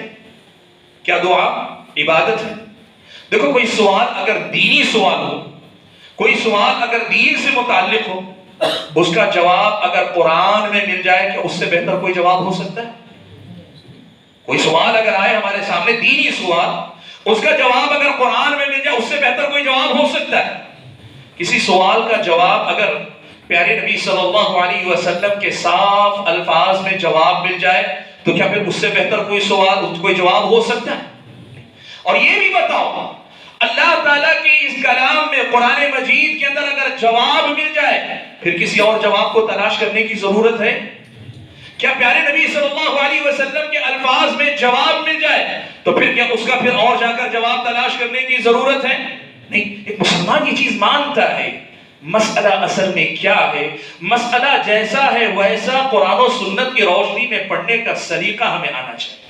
اللہ سے دعا کرو کہ اللہ اس امت کے ہر مسلمان کو یہ موقع دے کہ وہ قرآن و سنت کو اس وضاحت اور آسانی کے ساتھ پڑھنے والا بن جائے۔ یقین مانیں، یہ دین کی وہ پہلی بنیاد ہے کہ جس کی باریکیاں اللہ تعالیٰ نے بڑی تفصیل سے قرآن و سنت میں بیان کی ہے۔ اور اگر آپ ساری چیزوں سے اوپر اٹھ کر اللہ سے ڈر کر اللہ کی خوشنودی کے لیے اس قرآن کو پڑھیں گے، نبی علیہ السلام کی احادیث کو پڑھیں گے، یہ قرآن و سنت ہمیں اور آپ کو ان قسم کے مسائل کا شافی کافی جواب دینے کے لیے کافی ہو جائے گے۔ میں آپ کے سامنے بتاؤں، کیا دعا عبادت ہے؟ کیا دعا عبادت ہے؟ اس کا جواب آپ کو اللہ کے نبی کی حدیث میں ملے گا، اور اس کا جواب آپ کو اللہ تعالیٰ کی کتاب قرآن مجید میں ملے گا۔ میں پہلے اللہ کے نبی صلی اللہ علیہ وسلم کی حدیث کا تذکرہ کرتا ہوں۔ اللہ کے نبی صلی اللہ علیہ وسلم سے مسند احمد کی روایت ہے، حسن درجے کی روایت ہے کہ اللہ کے نبی صلی اللہ علیہ وسلم نے فرمایا الدعاء هو العبادہ۔ اللہ کے نبی نے فرمایا دعا ہی عبادت ہے۔ اللہ کے نبی نے فرمایا الدعاء هو العبادہ۔ مسند احمد کی روایت ہے، حسن درجے کی روایت ہے، یعنی اللہ کے نبی صلی اللہ علیہ وسلم سے ثابت ہے، اللہ کے نبی نے کہا الدعاء هو العبادہ، دعا ہی عبادت ہے۔ ایک اور روایت ترمذی میں آئی جس کا لفظ ہے الدعاء مخ العبادہ، کہ دعا عبادت کا مغز اور خلاصہ اور نچوڑ ہے، لیکن اس کی روایت سند کے اعتبار سے ضعیف۔ البتہ الدعاء هو العبادہ، دعا ہی عبادت ہے، یہ روایت حسن درجے کی حضرت مسند احمد کے اندر روایت موجود ہے۔ جب اللہ کے نبی نے صاف طور پہ کہا دعا عبادت ہے تو اس کا مطلب یہ ہوا کہ دعا کے معنی میں جو بھی باتیں آتی ہیں یہ باتیں صرف اللہ کے ساتھ خاص ہونی چاہیے، غیر اللہ میں سے کسی کو اس دعا کا کوئی حصہ ہمیں نہیں دینا چاہیے۔ بات صاف ہے انشاءاللہ، بات واضح ہے۔ قرآن مجید کی طرف آتے ہیں۔ میں نے اپنی گفتگو کا آغاز کیا تو آپ کے سامنے آیت کریمہ پڑھی کہ اللہ تعالیٰ نے فرمایا وَقَالَ رَبُّكُمُ ادْعُونِي أَسْتَجِبْ لَكُمْ۔ اللہ نے فرمایا وَقَالَ رَبُّكُمْ، اور تمہارے رب نے کہا ادعونی، تم مجھے پکارو، تم مجھ سے دعا کرو، ادعونی، تم مجھے پکارو، استجب لکم، میں تمہاری پکار کا جواب دوں گا، قبول کروں گا تمہاری دعائیں۔ پھر آگے اللہ نے کہا ان الذین یستکبرون عن عبادتی، بلا شبہ جو لوگ میری عبادت سے تکبر کرتے ہیں، مجھ سے مانگنے، میرے سامنے سوال کرنے، مجھے پکارنے، اس سے تکبر کرتے ہیں، سیدخلون جہنم داخرین، تو ایسے متکبر جو مجھ سے دعا نہیں کرنا چاہتے جہنم میں ذلیل ہو کر داخل ہوگی۔ سبحان اللہ۔ اہل علم نے لکھا کہ یہ اللہ تعالیٰ کی اس آیت کے اندر اگر آپ دیکھیں گے، اللہ نے حکم دیا کہ مجھے ہی پکارو، اور کہا جو میری عبادت آغاز پکار سے، دعا سے کیا، اختتام عبادت سے کیا، یہ بتلانے کے لیے کہ دعا ہی عبادت ہے جو اللہ کے نبی نے کہا۔ اور آپ مسند احمد کی روایت اگر پڑھیں گے نا تو اللہ کے نبی نے یہ معنی بتایا، اللہ کے نبی نے یہی دعا، یہی بات کہی، الدعاء هو العبادہ، دعا ہی عبادت ہے۔ اور یہ کہنے کے بعد اللہ کے نبی صلی اللہ علیہ وسلم نے کیا کیا؟ تائید کے طور پر، اپنی بات کی تائید اور دلیل کے طور پہ، حالانکہ نبی کی بات خود اپنے آپ میں دلیل، نبی کی بات خود اپنے آپ میں حجت ہے، لیکن اللہ کے نبی نے کہا یہ میری بات وہی ہے جو بات قرآن میں اللہ نے کہی ہے، اور یہی آیت پڑھی وَقَالَ رَبُّكُمُ ادْعُونِي، تمہارے رب نے کہا کہ تم مجھے پکارو، مجھ سے دعا کرو، استجب لکم، میں تمہاری دعا کو قبول کروں گا، ان الذین یستکبرون عن عبادتی، بلا شبہ جو لوگ میری عبادت سے تکبر کرتے ہیں وہ جہنم میں ذلیل ہو کے داخل ہوں گے۔ یہ بات اللہ کے نبی نے خود پڑھ کر سنائی۔ میرے بھائیوں، ہمارے اور آپ کے سوال کا آدھا جواب یہاں مکمل ہوتا ہے۔ آدھا کیوں کہہ رہا ہوں؟ جواب پورا ہے، جواب پورا ہے، اللہ کے نبی کی بات میں اور اللہ تعالیٰ کی آیت میں جواب پورا ہے، لیکن اس کا معنی و مطلب ابھی ہم نے پوری طرح سے سمجھا نہیں، اس لیے آدھا کہہ رہا ہوں۔ یہاں آپ کے سامنے یہ بات تو صاف ہے کہ اللہ تعالیٰ نے یہ بات صاف طور پہ بتا دی کہ دعا ہی عبادت ہے۔ تو میرا سوال کیا تھا عنوان؟ کیا دعا عبادت ہے؟ ہاں دعا عبادت ہے، ہاں دعا عبادت ہے۔ کس نے کہا؟ اللہ نے کہا۔ کس نے کہا؟ رسول اللہ نے کہا۔ کس نے کہا؟ ہم مسلمانوں نے کہا۔ جب اللہ اس کا رسول کہتے تو ہم کہیں گے، اور ساری دنیا کے سامنے ڈنکے کی چوٹ پہ بار بار کہیں گے کہ دعا عبادت ہے، یہ اللہ ہی کے لیے خاص ہونی چاہیے، سارے لوگوں کو سمجھائیں گے۔ میرے بھائیوں، میں بہت افسوس کے ساتھ یہ بات اکثر کہتا ہوں کہ ہمارے درمیان یہ مسلکوں کی جو تقسیم ہوئی نا، وہ مسلک کس میں تھے پتہ ہے آپ کو؟ وہ مسلک فقہی مسائل میں ہوتے تھے، یہ حنفی، شافعی، مالکی فقہی مسائل میں ہوتے تھے۔ آج افسوس کا یہ معاملہ ہے، ایمان اور عقیدے اور توحید اور شرک کا مسئلہ بھی مسلک کا مسئلہ بن گیا۔ ان کے مسلک میں جائز ہے، ان کے مسلک میں جائز نہیں ہے۔ یہ توحید اور شرک کا مسئلہ تو ہے نہیں، توحید اور شرک کا مسئلہ تو کوئی مسلک کا مسئلہ ہے نہیں۔ اللہ رحم فرمائے، اگر قرآن کو آپ کھلے دل سے پڑھیں گے، یہ قرآن اللہ تعالیٰ نے شفاء لما فی الصدور، دل میں جو آپ کے شبہات، وسوسے، خیالات آتے ہیں ان تمام کا علاج کرنے والی یہ کتاب اللہ نے بھیجی ہے۔ نبی علیہ السلام ہمیں سمجھانے والے، آپ مبین ہیں، آپ لتبین للناس ما نزل الیہم، جو کتاب ان پہ اتاری گئی ہے اس کو آپ کھول کھول کر بیان کر دیں، یہ دیکھو دعا کیا ہے، اللہ کے نبی نے سمجھا دیا، بتا دیا۔ میرے بھائیوں، ہم آگے بڑھتے ہیں اور یہ دیکھتے ہیں کہ یہ دعا عبادت ہے، تو یہ کون سی دعا، اس دعا کا مطلب کیا ہے؟ دیکھیں، یہاں میں آپ کو کچھ الفاظ بتاتا ہوں اور ان الفاظ کا فرق بتاتا ہوں اور پھر اس کے بعد مسئلے کو مکمل کرتا ہوں۔ پہلا لفظ ہے دعا، دعا۔ دوسرا لفظ ہے استعانت، الاستعانت، استعانت۔ تیسرا لفظ ہے الاستغاثہ، الاستغاثہ، اور چوتھا لفظ ہے الاستعاذہ۔ یہ چار کلمات ہیں، اسی ترتیب سے اگر آپ یاد رکھ سکے نا تو یہ دعا عبادت ہے، تو کس معنی میں عبادت ہے یا آپ خود بھی سمجھ کر سامنے والے کو سمجھا سکتے ہیں۔ دعا کے اندر دو معنی آتے ہیں۔ دعا کا اگر ہم اردو میں ترجمہ کریں تو اس کا معنی ہوتا ہے پکارنا، پکارنا، بلانا، آواز دینا۔ دعا کا معنی ہوتا ہے پکارنا۔ میرے بھائیوں، یہ لینگویج عربی لغوی معنی ہے کسی کو پکارنا۔ شریعت میں جسے دعا کہا گیا ہے، اہل علم نے قرآن و سنت کے تمام آیات و احادیث کو اکٹھا کرنے کے بعد یہ بات لکھی ہے کہ دعا دو قسم کی ہوتی ہے۔ اللہ تعالیٰ نے یہ کہا نا ادعونی، تم مجھے پکارو، تو یہ پکار کیسے ہوگی؟ کہا دو طریقے سے یہ پکار ہوتی ہے۔ ایک دعا ہوتی ہے جسے دعا العبادہ کہتے ہیں، اور دوسری ہوتی ہے جسے دعا المسئلہ کہتے ہیں عربی زبان میں۔ میں اردو میں آپ کو سمجھا دوں۔ ایک پکار وہ پکار ہوتی ہے جس میں بندہ صرف اللہ کی کبریائی بیان کر رہا ہے، اللہ کی عظمت بیان کر رہا ہے، اللہ تعالیٰ کی بڑائی بیان کر رہا ہے، اپنی عاجزی کا اظہار کر رہا ہے، اپنی بے بسی کا اظہار کر رہا ہے، اپنے آپ کو اللہ تعالیٰ کے سامنے جھکا رہا ہے، اپنے آپ کی نفی گویا کر رہا ہے کہ میں کچھ نہیں ہوں، اللہ تعالیٰ تو ہے بس۔ اس معنی میں تو ہے کہ تیرے سامنے میری کوئی حقیقت نہیں، تو ہی اصل ہے، تو ہی اصل میں معبود برحق ہے، یہ اللہ تعالیٰ کی عظمت کے لیے جو پکارا جاتا ہے، یا اللہ، یا رحمان، یا رحیم، یا حی یا حنان، یا منان، یا ذا الجلال والاکرام، یا حی یا قیوم، یہ وہ نام ہیں جو اللہ تبارک و تعالیٰ کی عظمت کو بتاتے ہیں۔ اللہ کا ہر نام بڑا عظیم ہے۔ وقت اجازت نہیں دیتا کہ میں اللہ تعالیٰ کے ناموں کے اندر پائی جانے والی عظمت کی طرف جاؤں، لیکن یہ ایک بات آپ کو بتا دیتا ہوں، یاد رکھیں، ہر نام اللہ تعالیٰ کی بہت بڑی جو ہے ثنا ہے، اللہ کی بہت بڑی تعریف ہے۔ جیسے میں آپ کو کہوں، آپ کا ایک نام والدین نے آپ کو رکھا، آپ کی بہادری دے کر شہر کے لوگوں نے آپ کو بہادر رکھ دیا یا پہلوان نام رکھ دیا، آپ کی ذہانت کو دیکھ کر آپ کے دوستوں نے بڑا ذہین آدمی رکھ دیا، اسمارٹ رکھ دیا، کچھ بھی رکھ دیا۔ میں اگر آپ کو مسلسل آپ کے حقیقی نام کے ساتھ آپ کو پہلوان بھی کہوں، آپ کو بہت ذہین بھی، جو لقب آپ کو دیے گئے پکارتا رہوں گا، آپ کو خوشی ہوگی کہ نہیں ہوگی؟ ایک انسان، معمولی انسان، حقیر سے انسان اپنی کچھ خوبیوں کا تذکرہ سنتا ہے تو خوش ہوتا ہے۔ رب ذوالجلال کا یہ حق ہے کہ ہم رب کو پکاریں، اس کی تعظیم کے لیے، اس کی عظمت و کبریائی کے لیے بولیں کہ اللہ کا نام لے کر اسے پکاریں۔ ایک دعا یہ ہے، ایک پکار یہ ہے۔ ظاہر بات ہے، یہ پکار کیا ہم غیر اللہ کو پکار سکتے ہیں اس انداز میں؟ وہ جو جذبہ ہے بندگی کا کہ میں تیرا بندہ ہوں، میں تیرا غلام ہوں، میں تیرا محتاج ہوں، میں تیرے سامنے عاجز ہوں، حقیر ہوں، میری کوئی حیثیت نہیں، حقیقت نہیں، تو بڑا عظیم ہے، تیری عظمتیں، تیری کبریائی، تیری بڑائی، یہ جو پکار ہے یہ کس کے لیے ہونی چاہیے؟ یہ اللہ کے لیے ہونی چاہیے۔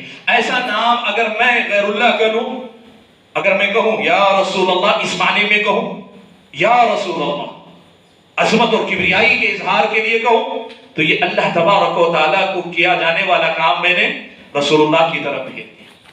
دیکھو دو چیزوں میں فرق رکھو، میں آگے بتاؤں گا کہ زندگی کے حالات میں کسی کو بلانا، اے فلاں، میں کہوں اے عبداللہ، اے عبد الرحمن، اے زید، اے خالد، اے حامد، سامنے کی پکار، یہ پکار نہیں، وہ جو عظمت و کبریائی کے اظہار کے لیے، ان کے مقام کی عظمت کو بیان کرنے کے، وہ اللہ تعالیٰ کا حق ہے۔ ادعونی، مجھے پکارو، یہ اللہ تعالیٰ کو دی جانے والی پکار ہے۔ اس کو کہتے ہیں دعائے عبادت، کہ آدمی صرف اپنی عبادت اور بندگی، اپنی غلامی کے اظہار کے لیے جو پکار دیتا ہے، اس پکار کو جو ہے اللہ تعالیٰ کی دعا کہتے ہیں، یعنی اللہ تعالیٰ کو پکارنا کہتے ہیں۔ اور دعا کی دوسری قسم یا دوسرا درجہ کیا ہے؟ دعا المسئلہ کہتے ہیں، یعنی آدمی سوال کرنے کے لیے، اپنی کسی بھی ضرورت کے لیے پکارے، اپنی کسی بھی ضرورت کے لیے پکارے۔ یہ پکار یہ بھی اللہ تعالیٰ ہی کی سے ہونی چاہیے، غیر اللہ کے لیے نہیں ہونی چاہیے۔ اب یہاں میں آپ کو بتاؤں، لفظ دعا ہے، اس میں جو ہے یہ عبادت کے لیے پکارنا بھی داخل ہے، ضرورت کے لیے پکارنا بھی داخل ہے۔ اگر صرف ضرورت کو پکارنے کے لیے لفظ استعمال کرنا چاہیں، اس کے لیے استعانت کہتے ہیں، مدد طلب کرنا۔ ہم کہتے ہیں ایاک نعبد و ایاک نستعین، اے میرے رب میں تیری ہی عبادت کرتا ہوں اور تجھی سے مدد طلب کرتا ہوں۔ سبحان اللہ، ہر نماز میں اللہ نے ہمیں یہ سکھایا کہ یہ دعا اللہ کا حق ہے، یہ دعا عبادت ہے، اور یہ صرف اللہ کا حق ہے، یہ ہر نماز میں اللہ نے سکھایا، ایاک نعبد و ایاک نستعین۔ یہ جو مدد کے لیے، سوال کے لیے پکارنا جو ہے، وہی استعانت کہلاتا ہے۔ اب یہ استعانت، مدد دو چیزوں میں ہوتی ہے، کوئی اچھی چیز مانگنا ہو، کوئی اچھی چیز طلب کرنا ہو تو بھی اللہ کو پکارتا ہے، اور کسی نقصان سے، کسی شر سے، کسی بری چیز سے بچنا ہو تو اس کے لیے بھی آدمی اللہ ہی کو پکارتا ہے۔ استعانت میں یہ دونوں معنی ہیں۔ اب اس سے نیچے آئیے، اگر آپ صرف نقصان سے بچنے کے لیے پکارتے ہیں، اس کے لیے خاص لفظ ہے الاستغاثہ، غوث، مدد کے لیے پکارنا۔ اغثنی، میری مدد فرما، مشکل میں، تکلیف میں، پریشانی میں، کاروبار میں نقصان، بیماری ہے، دشمن کا خطرہ ہے، وغیرہ وغیرہ، جو برے وقت میں آدمی پکارتا ہے، وہ خاص طور پہ الاستغاثہ کہلاتی ہے کہ اللہ تعالیٰ میری مدد کر۔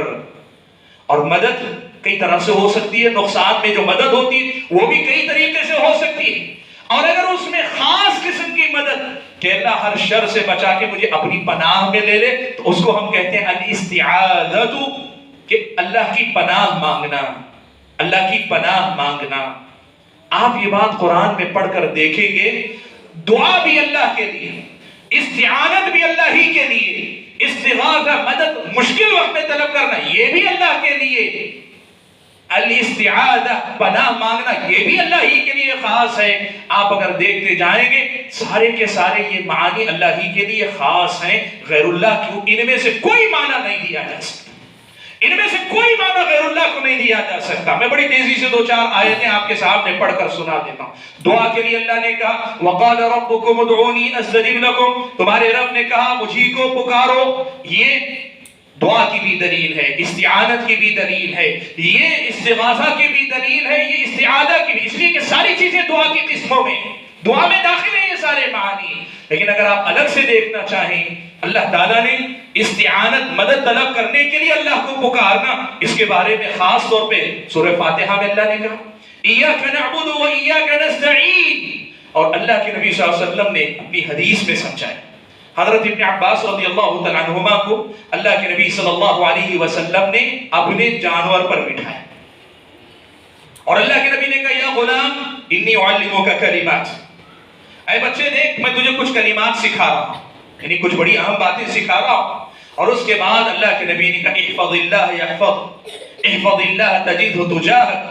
اور آگے فرمایا اذا سألت فاسأل اللہ, جب مانگنا ہو تو صرف اللہ سے مانگو. جب مانگنا ہو تو اللہ ہی سے مانگو. اگر ہم اس کو کہیں لفظ بدل کر کے وہ دعا جو دعائے مسئلہ ہے, ضرورت کے لیے پکارنے کی بات ہے, وہ پکار کس کے لیے رکھو؟ اللہ کے لیے رکھو. وَإِذَا اسْتَعَنْتَ فَاسْتَعِنْ بِاللَّهِ. اور جب مدد طلب کرو, استعانت, اللہ نے کہا فَاسْتَعِنْ بِاللَّهِ, اللہ کے نبی نے کہا فَاسْتَعِنْ بِاللَّهِ, اللہ ہی سے مدد طلب کرو. یہ قرآن ہے, یہ سنت ہے جو بتاتے ہیں کہ پکارنا صرف اللہ تعالیٰ کو چاہیے, غیر اللہ کو نہیں پکارنا چاہیے. قرآن و سنت نے ہم اور آپ کو سکھایا.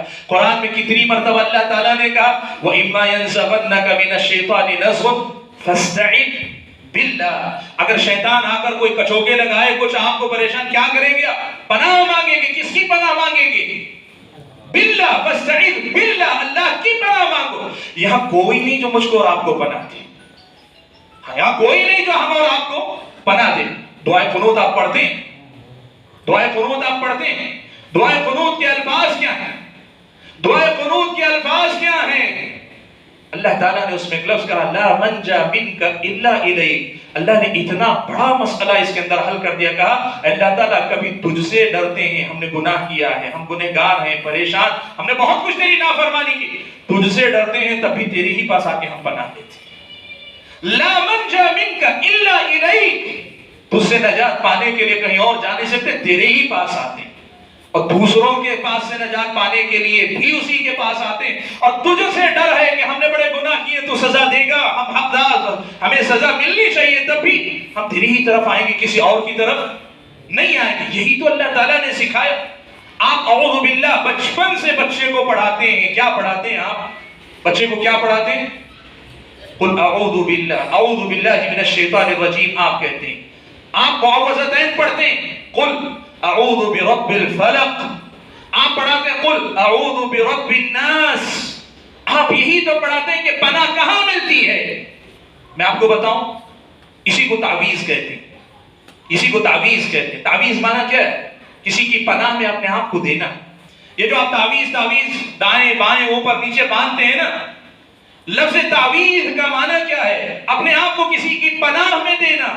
اب اتنی قرآن کی آیتیں کہہ رہی ہیں اللہ کی پناہ میں دو, اور آپ کہیں میں دھاگے کی پناہ میں جاؤں گا, میں وہ بازو بند کی پناہ میں جاؤں گا, کمر بند کی پناہ میں جاؤں گا, کالے پیلے نیلے دھاگے میں جاؤں گا, اور دھاگے بھی فلاں بابا کے نام کا, فلاں کے نام کا, فلاں کے نام. اعوذ باللہ, میں اللہ کی پناہ میں آتا ہوں. فاستعیذ باللہ, اللہ کی پناہ میں آؤ. قل اعوذ برب الفلق, میں رب الفلق جو آسمانوں کو پھاڑنے والا جو رب ہے, اس رب کی جو میں پناہ میں آتا ہوں. قل اعوذ برب الناس, میں اس رب کی پناہ میں آتا ہوں جو تمام لوگوں کا رب ہے. یہ کیا ہے؟ یہ قرآن ہے جو ہم اور آپ کو سکھا رہا ہے. یہ اللہ کے لیے خاص ہونا چاہیے, یہ غیر اللہ کے لیے نہیں ہونا چاہیے. میرے بھائیوں, اسی لیے یہ بات آج یاد رکھو, دعا اور پکار جو ہوتی ہے نا, یہ اللہ کا حق ہے, اللہ کے لیے ہونا چاہیے. اب وہ دعا استعانت کی شکل میں ہو, اب وہ دعا جو ہے استغاثہ مدد کی شکل میں ہو, یا وہ دعا جو ہے استعاذہ پناہ مانگنے کی شکل میں ہو. سبحان اللہ, ہماری اور آپ کی دین کی سمجھ کا کیا مقام ہے.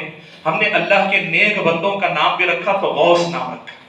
غوث کیا ہے؟ نام کمانا کیا ہے؟ غوث کا معنی مدد کا ہے، اور مدد کون کرتا ہے؟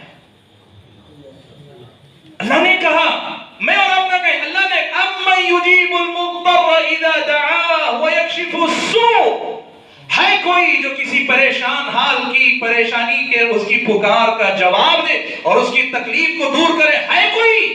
اَإِلَٰهٌ مَّعَ اللَّهِ، اللہ نے آگے کہا کہ اللہ کے علاوہ بھی کوئی ایسا معبود ہے؟ اس کا مطلب یہ ہوا ایسی مدد کرنے کا اختیار کسی کے ہاتھ میں نہیں۔ اور اگر کوئی اس معنی میں کسی بزرگ شخصیت کو غوث کہے تو کیا یہ اللہ کے ساتھ جو دعا ہے، حق ہے، وہ غیر اللہ کو دینا ہے کہ نہیں؟ یہی تو ہم کہہ رہے ہیں قرآن و سنت کو پڑھا کرو۔ میرے بھائیوں، میں گفتگو کو سمیٹنا چاہتا ہوں، بات بہت لمبی ہو جائے گی تو آپ کے لیے بھی یاد رکھنا مشکل ہو جائے گی، لیکن میں بات کو سمیٹنا چاہتا ہوں تو آپ کے سامنے دو تین باتیں اہم سی رکھ دیتا ہوں۔ پہلی بات یاد رکھیے، اب یہ ساری گفتگو آپ کے سامنے دعا کا معنی، استعانت مدد طلب کرنے کا معنی، استغاثہ مشکل میں مدد طلب کرنے کا معنی، استعانت مشکل میں خاص قسم کی مدد کہ اللہ کی پناہ میں چلا لو، یہ طلب کرنا، یہ سب اللہ کے لیے ہے، یہ سمجھ میں آ گیا۔ اب جب آپ یہ بات کہیں گے نا، اللہ کے بندے پتہ نہیں کیوں ان سب چیزوں میں مسلک گھسا دیتے ہیں، کیوں مسلک یہاں آ جاتا ہے؟ اب یہاں لوگوں کو قرآن و سنت پڑھ کر سمجھنے سمجھانے کے بجائے لوگوں کو موٹی موٹی مثالیں دیتے ہیں۔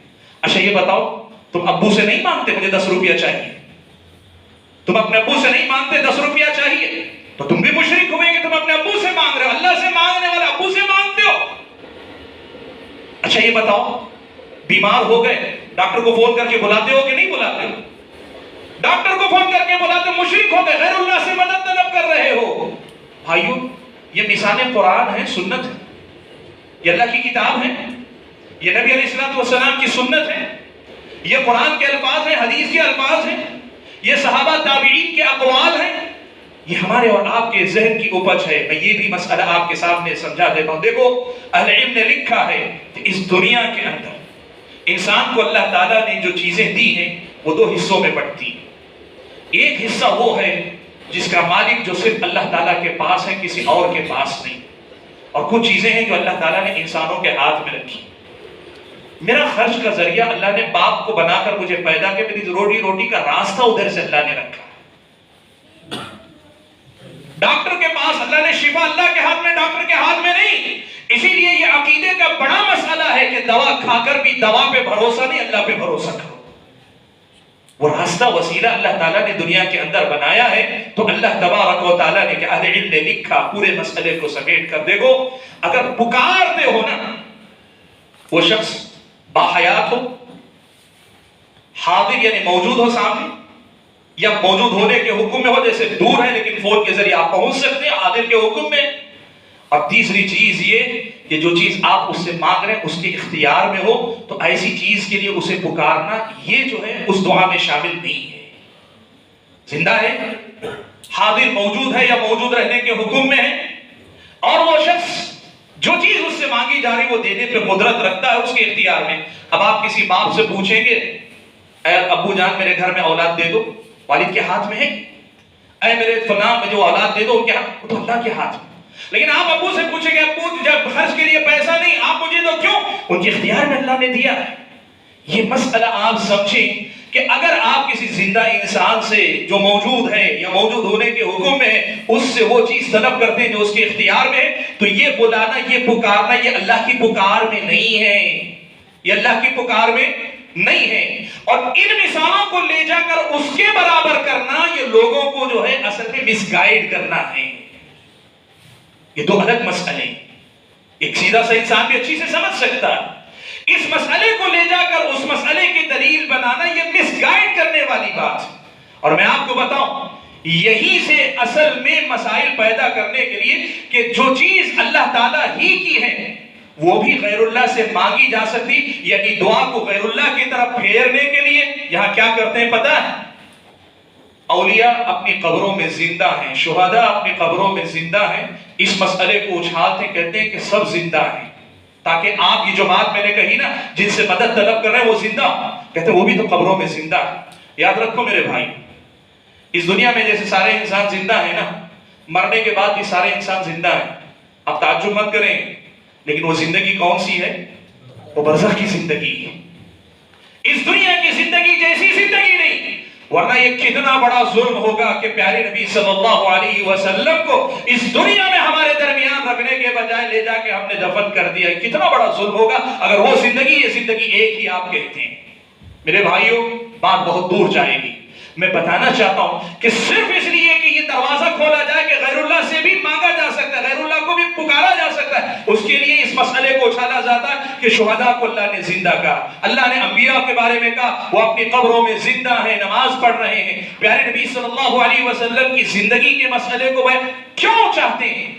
وہ مسئلہ اپنے آپ میں مسئلہ نہیں, یہ غیر اللہ کو جو پکارا جاتا ہے ان مسائل میں ان کو بھی پکارا جا سکتا ہے, یہ بتانے کے لیے کہتے ہیں. اور دوسرا مسئلہ, اولیاء کی کرامتیں خوب بیان کی جاتی. کیوں بیان کی جاتی؟ کہ اولیاء کا احترام بڑھانے کے لیے نہیں. آپ سمجھیں اس مسئلے کو. اولیاء کی کرامتیں سنا سنا کر دنیا والوں کو یہ بٹھایا جاتا ہے کہ اولیاء بھی سب کچھ کرنے پہ قدرت ہے. وہ جو بات میں نے کہی نا کہ قدرت جس کی قدرت میں ہے وہی آپ اس سے مانگ سکتے ہیں, اولیاء کی کرامتیں سنا کر یہ غلط معنی دینے کی کوشش کرتے ہیں کہ اولیاء سب کچھ کرنے پہ قدرت رکھتے ہیں. اور آپ نے سنا ہوگا, سنیں, آج تو ہر آدمی کے پاس سامنے پہنچی ہوئی ہے, لوگ یہ کہتے ہیں کہ اولیاء میں سے کچھ اولیاء اس مقام کو پہنچ جاتے ہیں جہاں انہیں کائنات میں تصرف کرنے کا اختیار دے دیا جاتا ہے. سبحان اللہ. اور آپ یہ بھی سنیں, ہم نے کہا موجود رہنا چاہیے, حاضر یا حاضر کے حکم میں ہونا چاہیے, اس لیے کہ وہ جو سمیع ہے کہ سب کی پکار سنتا ہے, وہ جو بصیر ہے کہ سب کو دیکھتا ہے, وہ اللہ تعالیٰ ہے. السمیع اللہ کا نام ہے, اور سننے والا اللہ تعالیٰ, البصیر اللہ کا نام ہے, اور اللہ تعالیٰ ہی دیکھنے والا ہے. ایسی سماعت کہ اگر ہم سب یہاں بیٹھ کر پکاریں, ایک ساتھ پکاریں, یہ نہیں ساری کائنات کے لوگ ایک ساتھ کھڑے ہو کر پکاریں, وہ سب کی بیک وقت سنتا ہے بغیر کسی خلل کے.